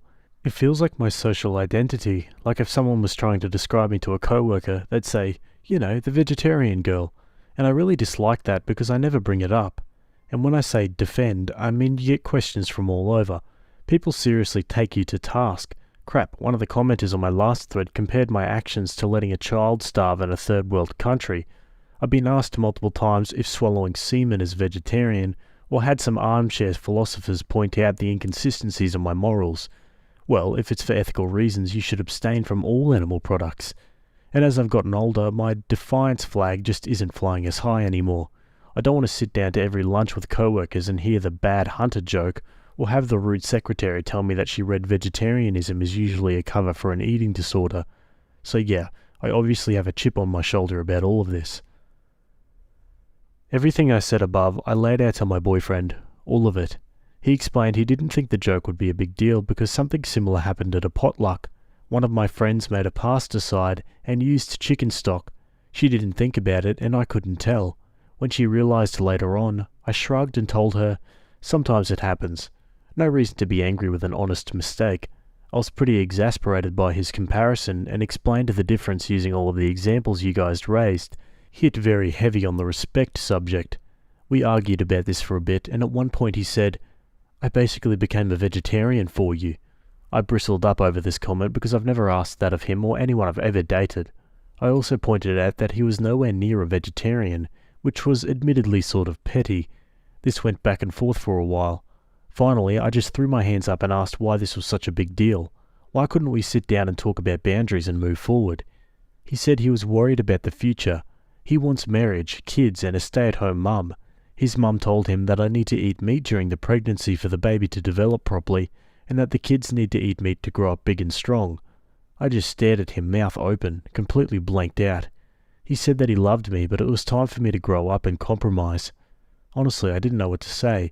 This was the first time he'd said he loved me, but he was also talking about a future that I didn't remember signing up for. I'm pretty lukewarm on kids, and I definitely have no interest in being a stay-at-home mum. And compromise? What the hell? You can be vegetarian while pregnant and have a perfectly healthy child. I think I was just overwhelmed. I said something along the lines of, I think you have the wrong girl, and went home pretty defeated. The next night I went to talk to my dad about what he said. Initially he claimed he was worried for my health and brought up my bad run with veganism. Fair point. But after some poking and prodding, he finally said, I'm just worried you're never going to find someone. Sigh. Deep down, I think I knew that was his main concern. All the rest of my siblings are married and have children, so I'm already the odd man out. Add on to that the liberalism, the college degree, atheism, vego, ugh. I told him that boyfriend and I broke up and he burst immediately into tears. He gave me a big hug and told me that he supported and loved me, but he wanted to be able to lie on his deathbed and know I would have someone to take care of me. I went home and stared at a wall for 3 hours. I'm okay, but still sorting all my feelings out. I had a heavy night of whiskey drinking, a long morning of puking, and then I bought some anti-aging cream. My friends are taking me on a trip next week, which I'm really looking forward to. That's about it. Oh man, well I'm sure there's plenty of people out there that'll write for OP. Like, just because you're a vegetarian doesn't mean you can't get a boyfriend or, a life partner. And yeah, I think OP's ex is forgetting about the billion people in India who are vegetarian and, continue to have kids just fine. So, yeah, I don't know what that argument is. Anyway, what are your thoughts about that one? Let me know in the comments. Anyway, that's the end of that one, and we'll move on to another story. Okay, this one was written by user Maleficent Ad, and it's titled, My fiancé snapped, and I'm unsure if I'm overreacting. My fiancé and I have been together 3 years, and living together too. He's definitely a hothead. It's been a problem in the past, but he's a wonderful partner otherwise. He cooks, I clean, we both work and we're best friends. We spend all our spare time together going on road trips, trying new foods, or just hanging out. He has in the past lost it over small things, followed someone home twice over driving and he yelled at them. He's an angry driver in general. He thinks no one can drive and is often speeding through traffic. His angry driving is an everyday occurrence. I let him drive because it's not worth the stress if I drive, because he doesn't like it. He punched a hole in a closet door after a stressful day at work, and I sarcastically replied to his mood. He immediately apologized when he calmed down the next day, but it scared me at the time. This was a year ago. His temper is an everyday thing, but it's never directed at me. He also used to tell me to pack my things and F off if we were arguing. I'm definitely a calm, let's talk this out person, and he's an I don't want to talk about it person. He often feels attacked, and it's something we had to work through. He's much better now. He tried anger management, but said it wasn't working with his work schedule. His communication is much better. Apart from that, he's an affectionate goofball who treats me like a queen. He would do anything for me, I just have to ask. It's like a different person takes over. On to the incident. We were going on a holiday this week, 12-hour road trip, and we decided to leave at 3 a.m. He's sad he didn't sleep well, and I annoyed him because I wasn't ready quick enough. I wasn't, I forgot some things, I admit that. I took too long, and we left late. We stopped an hour later to grab a quick service station meat pie. I don't really remember the conversation leading up to this. I don't even know if we were arguing. All I know is his meat pie leaked on his shirt. He swore and ripped his shirt down the middle, like the Hulk, and threw it out the window. He proceeded to speed and had the angriest look on his face. I was scared. It was a dark back road, and I could see he was doing 140 kilometers an hour. I told him I was scared and to stop, and he ignored me. I told him to please calm down and stop. Suddenly, he slammed on the brakes, and all our things in the back flew forward. He turned to look to me and said, "There," before taking off again, only faster, doing 160 k's. I sat there, terrified to speak up again, and that we would hit something. He stopped not long after and told me to drive because he was going to sleep. He woke up 2 hours later and didn't say anything about it. It was an hour or so after he woke up he said sorry about before. I was really tired. I'm in shock. He doesn't seem to think it was a huge deal. It's been 2 days and we've just moved on from it. He said nothing happened and he knows how to control a vehicle, and why would he put himself in danger? I just need some advice. I'm starting to rethink this whole relationship based off this incident because I'm scared to tell my friends because they'll hold judgments on him. Update, I'm so completely overwhelmed by the response from this group. I never thought I'd receive so many helpful and worried comments. I have 4 more days of this trip, and since so many are telling me to be very careful, I'm not going to do anything until I get home. You've all shown me it's time to tell my sister and brother what's going on. They live in the same city. Thank you again for all your help. I feel so rattled. I never once thought it was abuse. I just thought he needed help and support. Yeah, reading that, alarm bells are going off left, right and centre about his behaviour. Let's see what these comments say. Nope, I'd be out of there. And please stop prefacing with, he's a good guy. No, he is not. He has explosive anger issues that he can't control and unleashes it by getting physical or verbally abusive. No one should be with a person who can't control their anger, because at some point, that anger has a high chance of turning on you, and instead of a wall, it will be your face. Unless he goes to anger management and is in therapy, do not marry this man. Do not have children with him. Listen to your gut and remove yourself from this relationship for your safety. Hugs. I'm sorry that you're going through this. Deep down, you know that it's more than him being a hothead. He has displayed some intensely scary behaviors, along with an unwillingness, not inability, but unwillingness to process his emotions in a healthy way. It will not get better. It will start to become even more confusing as your brain struggles to comprehend how this nice and sweet man can be so violent at the same time. He apologizes to keep you from leaving. This is known behavior from an abuser. Please listen to us. Please don't ignore what your brain and instincts are trying to tell you. Please don't let the fear of judgment hinder you from seeking help to get out of a dangerous situation. Talk to family, talk to friends, reach out to people. You need to get yourself to safety, because if you stay with this man, he will endanger your life again. Opie replies, I'm sort of in shock with these comments. I never once called it abuse or even thought it. He just had a problem that needed to be worked through. My friends and family love him. I've never told them about this side.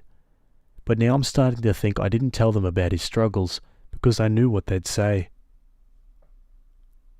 He is not a good partner or a good guy. He does not care about you. Point blank, period. End of story. I need you to know that. I'm not trying to be harsh, but it's imperative you realize he does not care about you. He's willingly put you in unsafe positions and doesn't even like or respect you enough to stop his crappy behavior when you tell him you're scared. His ego is then so huge, he needs to embarrass you in some sort of gotcha moment when you call out his behavior. I wish you the best, honey, but run. This man is a loser who is also deeply bitter. Your life will be so much better, I promise. There is no award for suffering. I know you've invested time and yourself in this relationship, but put simply, this man isn't even kind to you. The bare minimum should be kindness. Opie replies, I'm finding it hard to reconcile that the man who cried when we were picking out our first dance song, who told me I'm the best woman he's ever met, and that he feels so lucky that we met, the man who cuddles me on the couch and rubs my sore back at the end of the week, is this abusive man too. His mother said he rages. Their incidents are worse than anything that he's ever done with me. His mother hugged me and cried when I got him to go to anger management because she's been trying for years. His sister doesn't have a relationship with him, and since being with me they have mended it and became close again. She said I seemed to make him a lot calmer. I'm starting to question why I never seriously questioned what he was like before me. I'm starting to wonder if the longer we're together, the more that side is appearing. I'm just absolutely devastated. Yeah, I reckon Opie's pretty spot on there. It seems like his old self is coming back. Let's go to the update. Thank you to everyone who commented on my previous post. It's been a while since my original post and a lot has happened. The end of the relationship was nothing short of a soap opera. I spent nights in bed next to him on our holiday reading Lundy Bancroft's book, and I was floored. All the comments were eye-opening, even if I didn't want to believe it was that serious. So many things were hitting home. So many things I didn't consider abuse, but these were things I wasn't telling friends or family about. I was protecting him from anyone knowing what he was really like. A part of the book referenced cheating and abusers as one archetype that matched a lot of my partner's attributes. I thought I was crazy, but over a week after we got home from our holiday, he got home from work. We had dinner and he went to shower, so I checked his phone.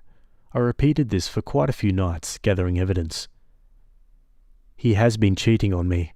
Lots of different women over the last 3 years, and currently one woman who knows all about me and likes to talk about how awful I am with him. A lot of things he thought he deleted that Messenger archived. I eventually confronted him one of those nights when he was coming to bed, and he told me he was too tired to talk about it, and that I invaded his privacy and that they were just friends. I was so angry I pushed it, in terms of keeping the conversation going, not physically. He said he wanted to sleep, and I said if I wasn't getting any sleep, he wasn't either. He snapped. He punched a hole in the wall. He broke our dresser. It's destroyed. He went into the kitchen and smashed other things. It was terrifying. I was begging him to stop. He then said I was lucky something of his wasn't broken. I said, why? What does that mean? He said he would have unalived me. More graphic, but I'm not sure I can post that here. I got my things and snuck to my car and went to a friend's. He called me and said not to bother coming home. I wasn't. Why would I? The next day he said it was all my fault because I wouldn't let him walk away, that I was a moron and ruined everything, that I should have let him sleep and waited until the morning. I called my brothers and said I needed to get my things. I decided it wasn't a good idea for them to come yet because I think they would have escalated the situation as they were angry too. I took my sister and friend and had them wait in the car until I was sure it was safe. He wasn't meant to be home, but was. They said I had 5 minutes until they were coming in. I told him I'd come to get my things. He got emotional and said he never wanted me to see that side of him.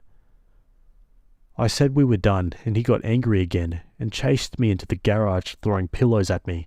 He said I would regret not fighting for this, and I asked him what I was fighting for because this wasn't how you treat someone you love. He collapsed into a crying mess and said he loved me too much and needed me, that he'd been an idiot and ruined it all. He said I could take what I wanted, that he would speak to me tomorrow when we'd both slept. He got upset when my friend and sister came inside because he didn't know they knew. I took the opportunity to get clothes, and my brothers returned for my things 2 days after. He sobbed on the phone for me to reconsider, that he wasn't getting attention from me and did the wrong thing, that he's really stressed and it all came to a head. He also told me this would happen to me again, and the devil I knew was better than any other. He was begging me to come home. I cut contact. 3 weeks later, he's posting pictures with one of the other women and in a relationship with her. I'm just floored by the turn in events. Thank you to everyone who commented. This man was an abuser, and writing here saved me. Please don't date angry men. Please realize if there's physical violence of any kind, they're capable of worse.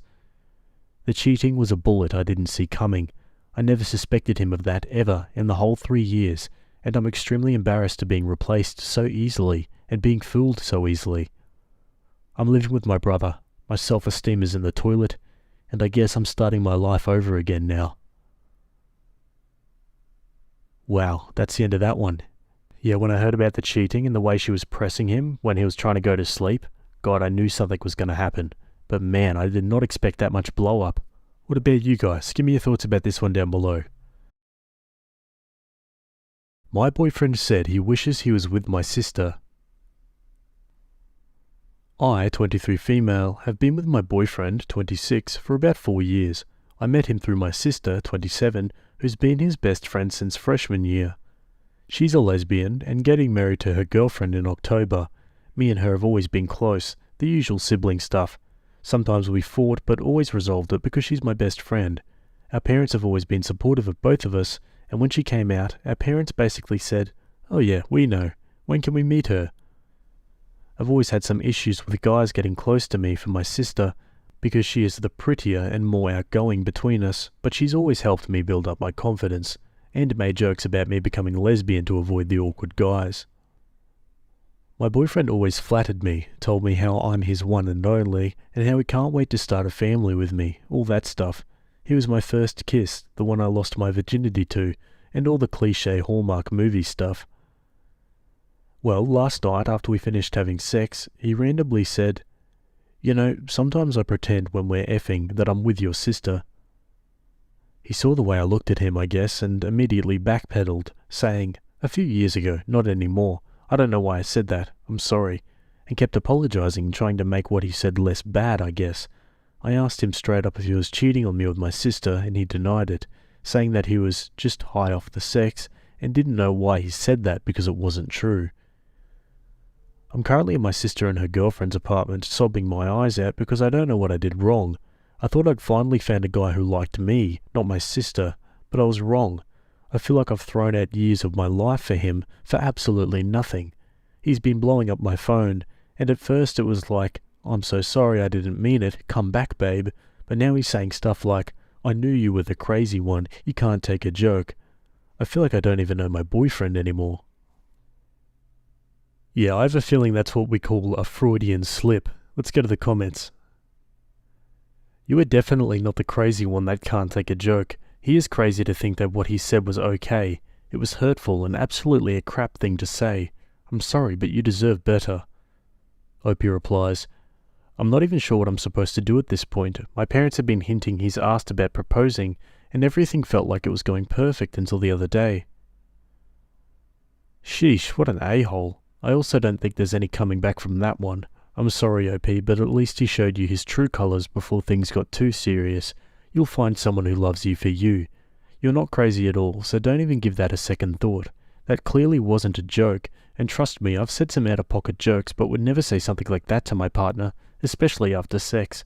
I know it hurts, but if you have any respect for yourself, you'll end things with that loser. I'm very sorry, and best of luck. Opie replies, Thank you.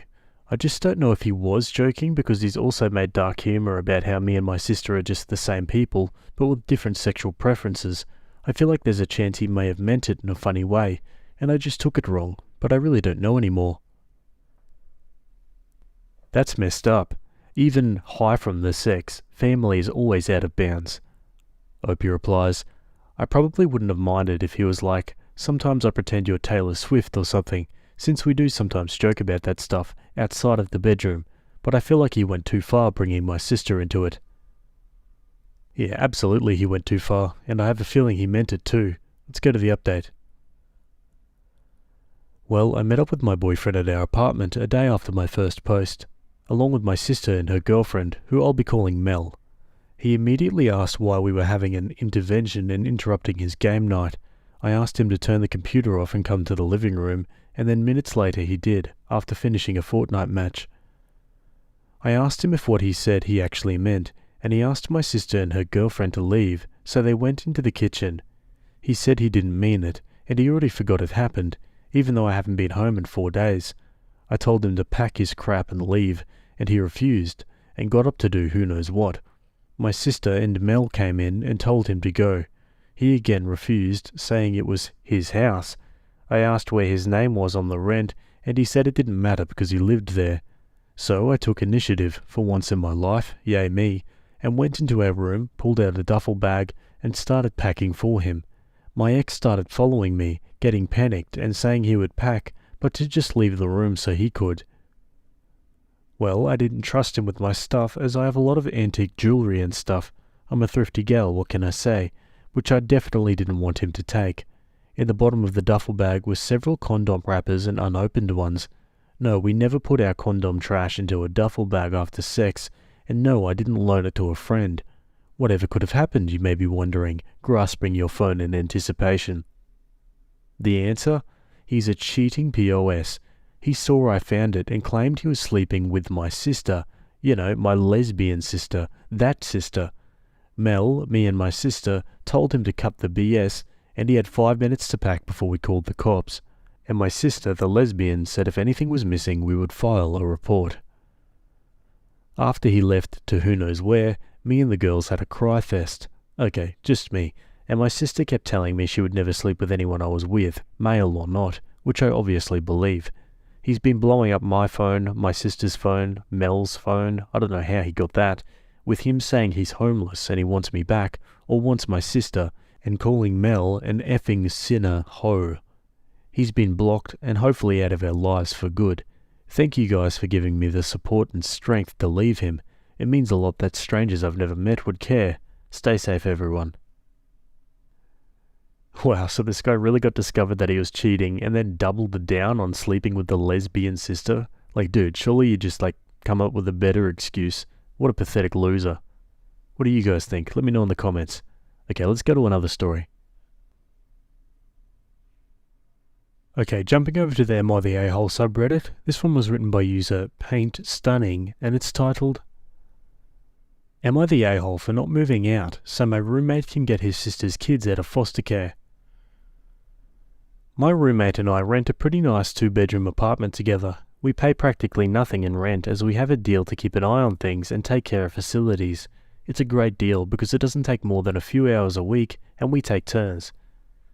My roommate's sister lost custody of her kids, 2 girls and 1 boy, and may be facing prison time. My roommate wants to get them out of the foster system since they get put in separate homes. My roommate is their only other family. Their dads aren't in the picture, so there's no one else that can take them in.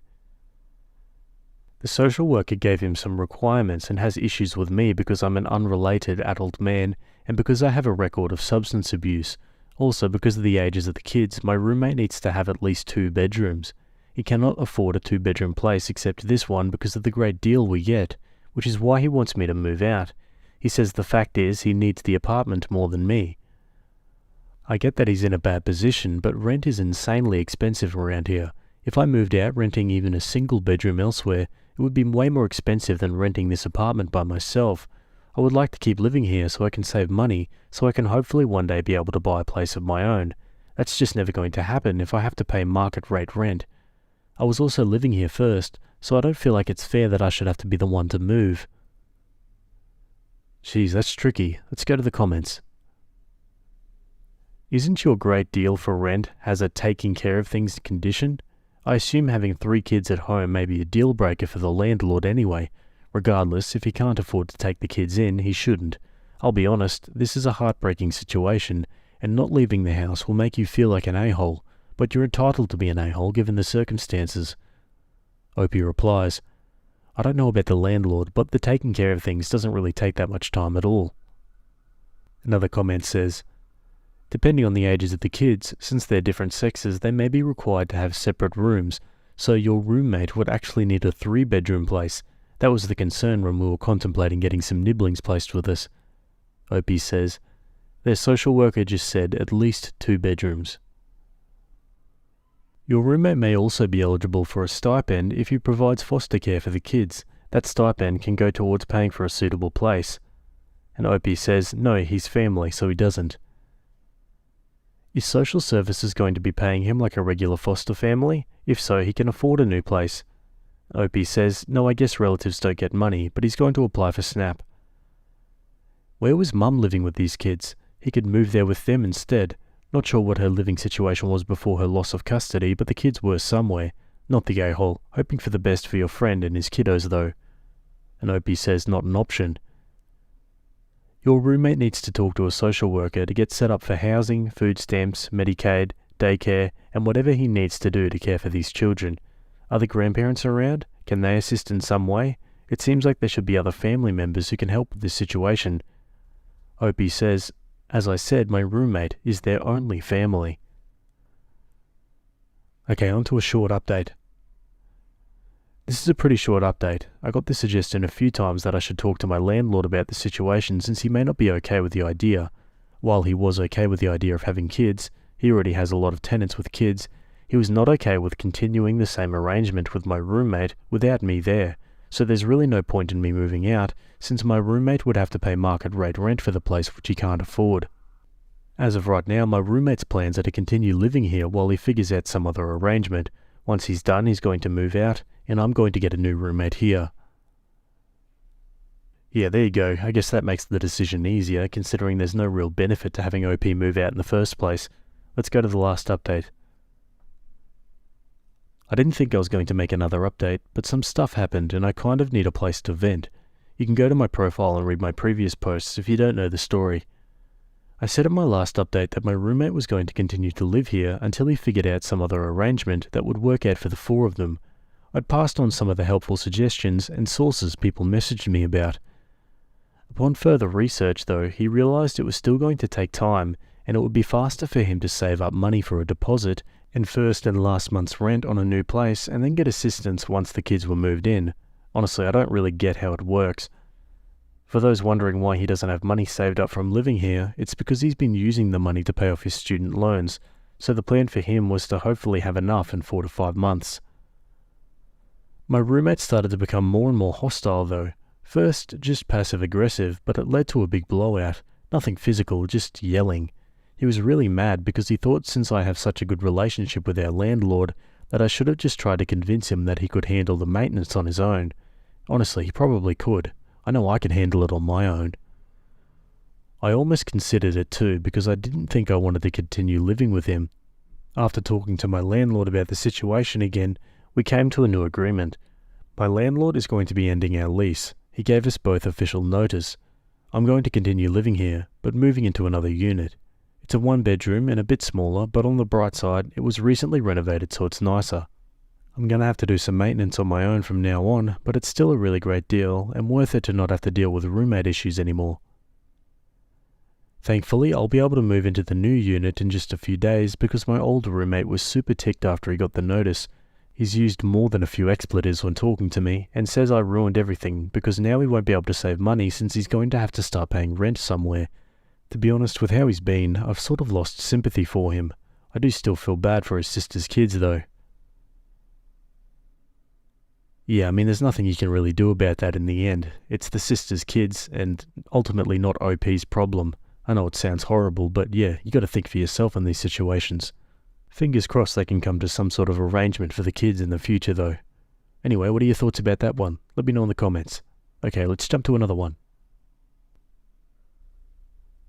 Okay, we're staying on Am I the A-hole? This one was written by a throwaway account, and it's titled, Am I the a-hole for calling my wife fat?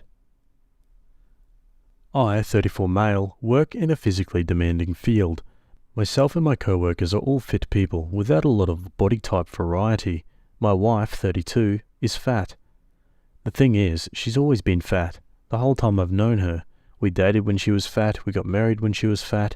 She knows she's fat. She's fat and she's beautiful. I'm happy if she loses weight, and I'm happy if she stays where she is. I think she's the most beautiful woman in the world as is. One of my co-workers, Julia, 28, started complaining that she's too fat to be loved, and fat people don't get to be loved. Julia isn't fat. She's maybe 120 pounds. She works out 5 times a week and barely ever eats. I told her that wasn't true, and that my wife was fat. She got really red in the face and started telling me I wasn't allowed to call my wife fat, that I was insulting her, and that my wife was beautiful and curvy. Carol doesn't like being called curvy. She thinks it's a label used to avoid calling people fat because it's a dirty word to most people.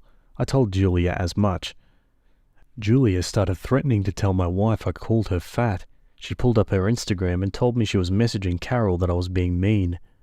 I beat her to the punch and called my wife, put her on speaker, and asked if she was curvy or fat. Carol laughed and said, I hate that curvy crap. Fat and beautiful, baby. I thanked her, told her I loved her, and hung up. As soon as I hit end, Julia went mental. She started screaming that I was abusing my wife. When I asked how, she said I was clearly brainwashing her into accepting the term fat to try and keep her complacent and from getting away from me. That no woman in her right mind could be okay with their husband calling them fat. I showed her a picture of my wife in a shirt that had BBW on it. She bought it for herself, by the way. She stormed off and hasn't spoken to me since.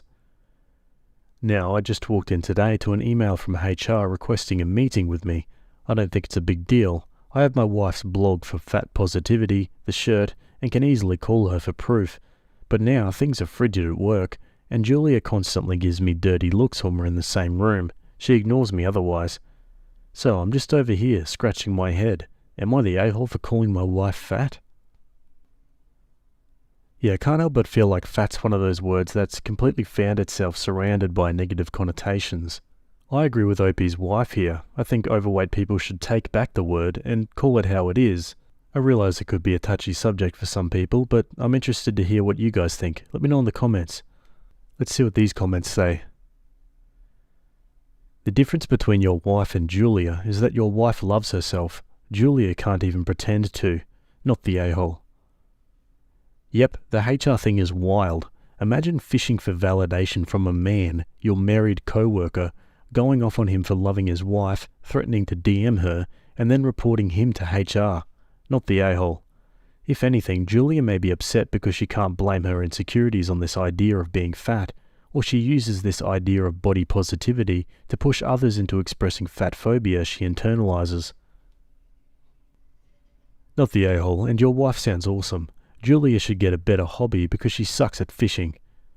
OP replies, My wife is the light of my life. She makes me smile every day and she's the reason I wake up in the morning. Thank you. Fat isn't a bad word itself. It's bad as you want it to be. Tone and context is everything. Fat is a description. Valid as short, thin, tall, blue or brown eyes. Fat shaming isn't when someone says I'm fat, which is true. It's when they're trying to denigrate myself, basing my self-worth on my weight, and you don't do it with your wife. Your wife isn't doing it to herself. And for your co-worker, it seems that she is correlating her self-worth with her body appearance and projecting onto your wife. Not the a-hole.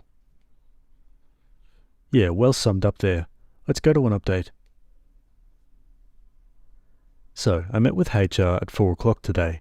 Apparently, multiple co-workers who had overheard the conversation stopped by HR throughout the day to give their side and weigh in. I wasn't in trouble, they just wanted my side of things. I checked out with what everyone else had said too. I still don't know which of my crew stopped by, but I owe them my life. I offered to show my wife's blog, and our rep, who's a really nice girl, told me that if it didn't affect my work, it was irrelevant. The story had been corroborated enough by others. HR reiterated a lot of what you all said. Even though Julia initiated the conversation, I shouldn't have jumped in. It was less of a scolding and more of a request to keep my nose out of other people's business. I'm sad because I thought Julia and I were friends. We talked about our mental health struggles, the hardships of the field we're in, and heavy things like that. Won't be having those conversations any further. Julia and I will no longer be paired on teams for patient care. I was told my part in the investigation was done, and they thanked me for my time, so I think I'm going to be okay. Before I left, I told HR that if weight loss or body image wasn't supposed to be a topic of conversation, they should consider enforcing that on a company level. We have a weight loss challenge. I suggested making it a fitness challenge instead. She said they'd take it into consideration. So, that's it. I wrapped up my treatments, everything will hopefully shake out. Haven't spoken to Julia, and hoping to avoid her for the near future. Thank you all for the sanity check. Now, to quote Clue, I'm going to go home and sleep with my wife. Good mic drop at the end there. And yeah, I totally agree with what that last comment before said about, attributing your self-worth with your body weight. I feel like Julia was definitely do that, considering her comments about how, fat people don't deserve to be loved and all that. How ridiculous. And yeah, there's something about a fat woman being loved by a fit and conventionally attractive man that just drives people nuts. I don't get it. Maybe someone can explain in the comments. Me with my boyfriend's sister and filled my yard with gnomes. I got rid of them after 2 months. Boyfriend furious. I'm not sure what to do. My boyfriend's sister Chrissy pulled a prank on me 2 months ago. She left about 50 gnomes in my front yard. No warning, they were just there. I called people up and asked them, but no one would tell me. I guess this is part of the prank. I frickin' had no clue what was going on. Eventually the kids in the neighborhood started picking them off, so I brought them inside my garage. 2 of them were pretty cute, so I cleaned them up and put them in the house. I waited for someone to come clean, but no one did. After 3 weeks, I decided I was going to just donate them. A few friends asked if they could have some, and I let them. I started giving them to people who commented on one being interesting or cute. I told my boyfriend about my army and he laughed. I thought he might have done it, but he said he honestly didn't, so I believed him. Well, he went on a 4-week trip with his family to Europe. I got a few emails from him, but we were both busy. I went on a trip myself, for work and for pleasure. So when he got back, he asked how the gnomes were treating me, and I let him know most of them had found new homes. He got really silent and asked how many I had left. I told him 10. He asked who took them and said we needed to get them back. I was confused. It had been 2 months and the gnomes were kind of a funny story, but I don't remember everyone who took one, let alone the kids who picked about 10 off the lawn. He then told me they belonged to Chrissy, who thought I'd just stored them in my garage, which is why she didn't pick them up before the trip. Chrissy is his sister. Apparently Chrissy had been pulling the gnome army prank for years, and I'm the bee who gave away her army. My boyfriend is furious with me and asked why I would do that. I told him he should have come clean and I would have just kept them in my garage for her to pick up later. He said it wasn't how the prank worked. He said he needs to rethink the relationship and he wants me to get them back, as they are dear to Chrissy. Chrissy doesn't know yet. I'm not sure what to do about this. I had a few people offer to return their gnomes, but the rest of the people said they gave them away to so-and-so and didn't know where they were now. This is such a surreal situation and I have no frickin' clue what to do about it.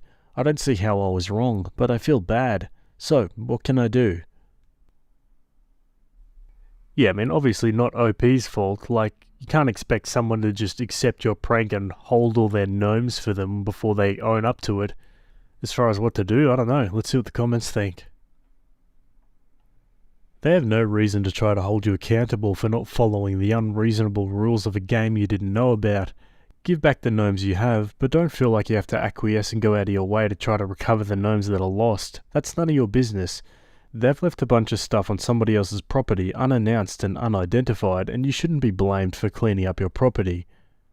Opie says, I'm willing to give back the ones I have and have gotten 3 back from people.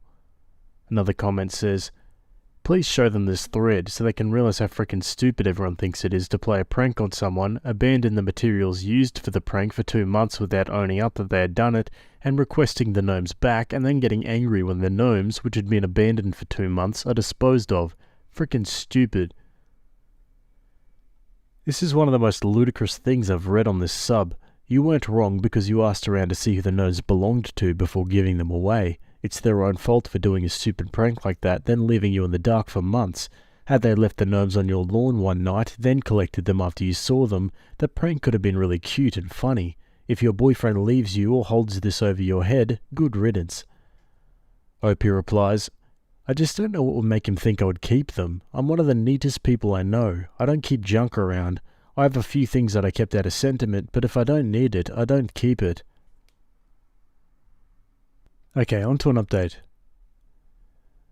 I decided to bite the bullet and talk to Chrissy. I brought the gnomes I had to her house and knocked on the door. Chrissy's mum answered and asked me in. I was tired of the immaturity and mind games. My boyfriend had been sending me threatening, get me more gnomes B type texts. I could see a lot of red flags, or red hats if you're so inclined. I wanted Chrissy to have her gnomes back and just get it over with. When I handed Mrs. Mum the open box, she asked where I got these. She seemed really upset I even had them. I told her the story, pretty much what I said in the last post, but with some more detail. Her reply was, Joe has been telling a totally different story. She seemed really hurt about the whole thing, and while I wanted to make a quick getaway, I was frickin' curious. Blah blah blah. Mrs. Mum told me a little bit of background. I'm not going to repeat everything she said because some of it's sad and pathetic and a little too dark for a post about a gnome invasion. The gnome army belonged to Chrissy's late boyfriend, Steve. Steve and Chrissy used to put them in people's yards and then demand another member for their army, so the gnomes came from people Steve and Chrissy knew over a period of 5 years. Steve passed away. Chrissy stopped the gnome pranks and put them into storage.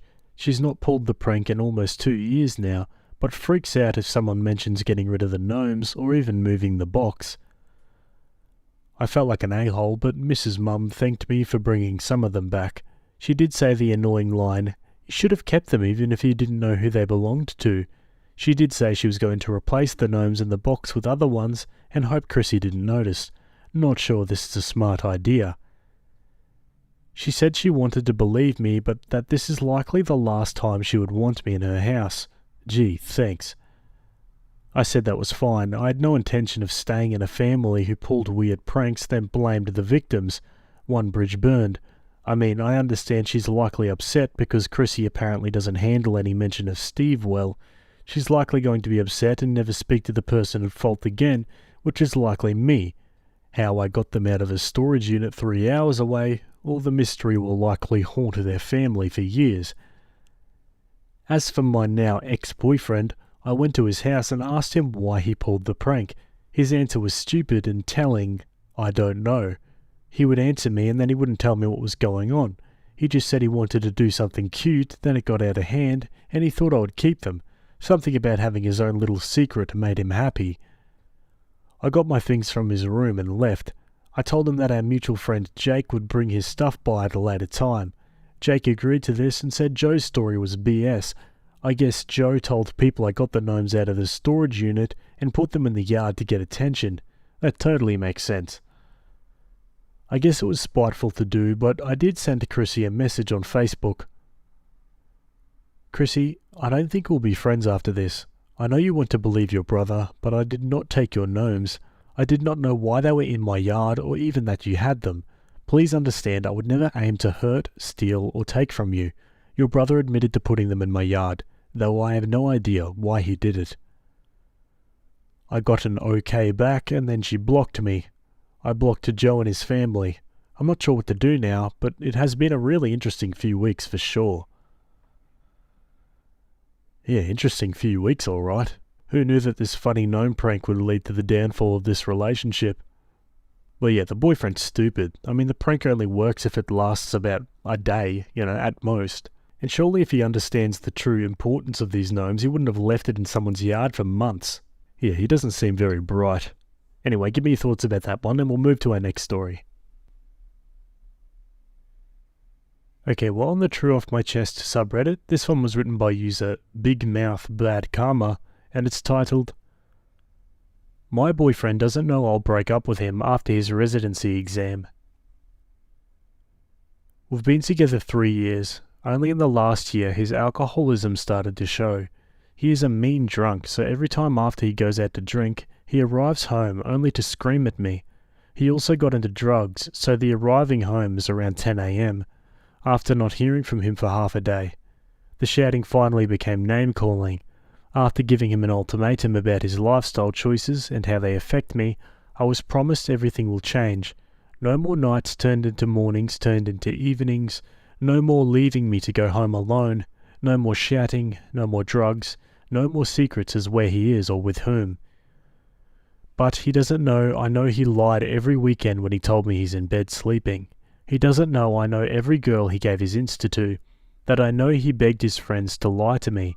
He doesn't know that as soon as he comes home after his residency exam, I will have my stuff packed and ready to leave 1 week from today. He doesn't know that while he's talking about us buying a house together and getting married, I cry because of how stupid he was, not because I'm happy. He's currently singing in the other room, making plans for how we'll celebrate if he passed the exam. Let's read some comments. Could you explain the logic behind not leaving ASAP? I just genuinely want to understand your feelings better. Opie says, I'm in the field so I know how hard it is. I genuinely want him to pass and have a good life, just not with me in it. I recommend packing your stuff and moving out while he is gone. Then if you really want to give him closure, ask him to meet somewhere in public, not a bar but like a cafe, and just let him know you're leaving him and all your stuff is moved out. Don't risk him possibly getting violent. One commenter replies, That's a really hard choice to make, but it sounds like an overdue decision. He is not stable and he shows no sign of changing. Buying a house with him would be a huge mistake. Quote, as soon as he comes home after his residency exam, I'll have my stuff packed and ready to leave. You may want to rethink this part. He has shown himself to be volatile. Coming home from a highly stressful exam to see you ready to leave may result in an explosive reaction. The best case scenario is an ugly, unpleasant, loud scene. The worst case scenario is that there's a risk of violence. Leave him while he's at the exam. Don't be waiting for him at home. Move out while he's gone. If you feel you owe him closure, that's your choice, but do so in a way that's actually safe. Meet him in public only. Have friends nearby, call him on the phone, but don't end a relationship with a volatile person in private, especially in a way that will invite conflict. Your current plan puts you at risk unnecessarily.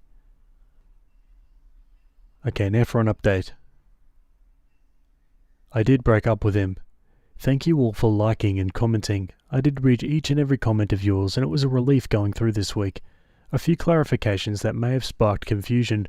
I'm not from the US. English is not my first language, so when I googled residency exam, it seemed like what I was referring to is the exam a med student takes to start working in a hospital. So, referring to those that told me to tell his boss, he doesn't have one. To those who told me to report to the board, there isn't a board. He took several admission tests that verify him apt psychologically and physically. He passed all those tests. I cannot go against several doctors' approval with just my word. I went to the hospital and asked what I have to do to prove he's a danger. They told me that I would need hard proof that I cannot get, but the hospital reassured me there are checkups and they'll keep an eye on him. I also told his parents and his friends the real reason we broke up. Now the breakup. It did not go violently. I did what was suggested and I met him in a public space after his exam. At first he acted very weird and got up and left just to quickly come back saying he's sorry, but he doesn't want to feel this pain. We had a very civil talk where I told him how alone he made me feel every time we would go out and come back only at 12 a.m. I told him that he is not the person I would want to raise my children with. I told him how volatile he is and how, even though he never hurt anybody, I don't want to be the first one. His reaction was to cry and beg, telling me I'm the love of his life and he'll get help. He pledged me he'll never meet up with those friends again, that he never cheated on me, that he'll go to therapy. It was a long breakup. Since then, he bought me tickets to Venice for my work milestone, which is in 2 months, saying that it's for me, and if I want, maybe for us. He bought me flowers for Valentine's and asked if we could meet. I said no, and I said I'll block him if he goes on like this. I'm incredibly sad because my family won't talk to me, saying I'm selfish for not helping them with their emotional needs, even now, and saying I should take him back. I feel so sorry for the both of us. What drugs and alcohol can turn you into. Okay guys, and that's the end of that story. Bit of a bleak ending, but it's clear that Opie's looking out for herself in this situation. Let me know what you guys think about that one. Let's go to the next story. Okay, same subreddit. This one was written by user Adsker, and it's titled, "This is my last weekend with my family, and they don't even know it." Don't get me wrong, I, 18 male, I love them, but they expect me to spend the rest of my life here in the projects joining my dad at his work. They never wanted me to leave the house, let alone the state. I remember a few months ago when we were talking about college, they looked at me like I'm crazy. My dad got so ticked off he was yelling at me, and my mum was basically guilt-tripping me ever since about abandoning my family when they raised me, so the least I could do was stay to help my dad in his business. That's not the life I want though. For years, they always kind of decided that I'm not doing anything else except this, so they don't even know that I started applying at different colleges, or that I've got a full scholarship. I couldn't even share that news with them because they'd lose their crap. My girlfriend and I already found an apartment to move in together closer to campus, which is like 20 hours away from here.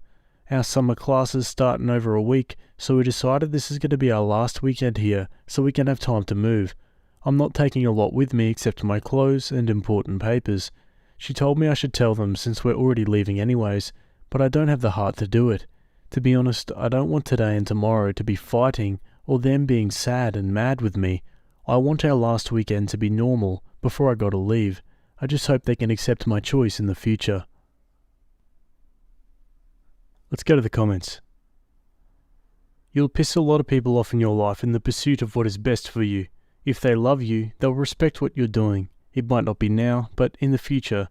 It sounds like it's going to cut them deep, but they should be proud of you for forging your own path.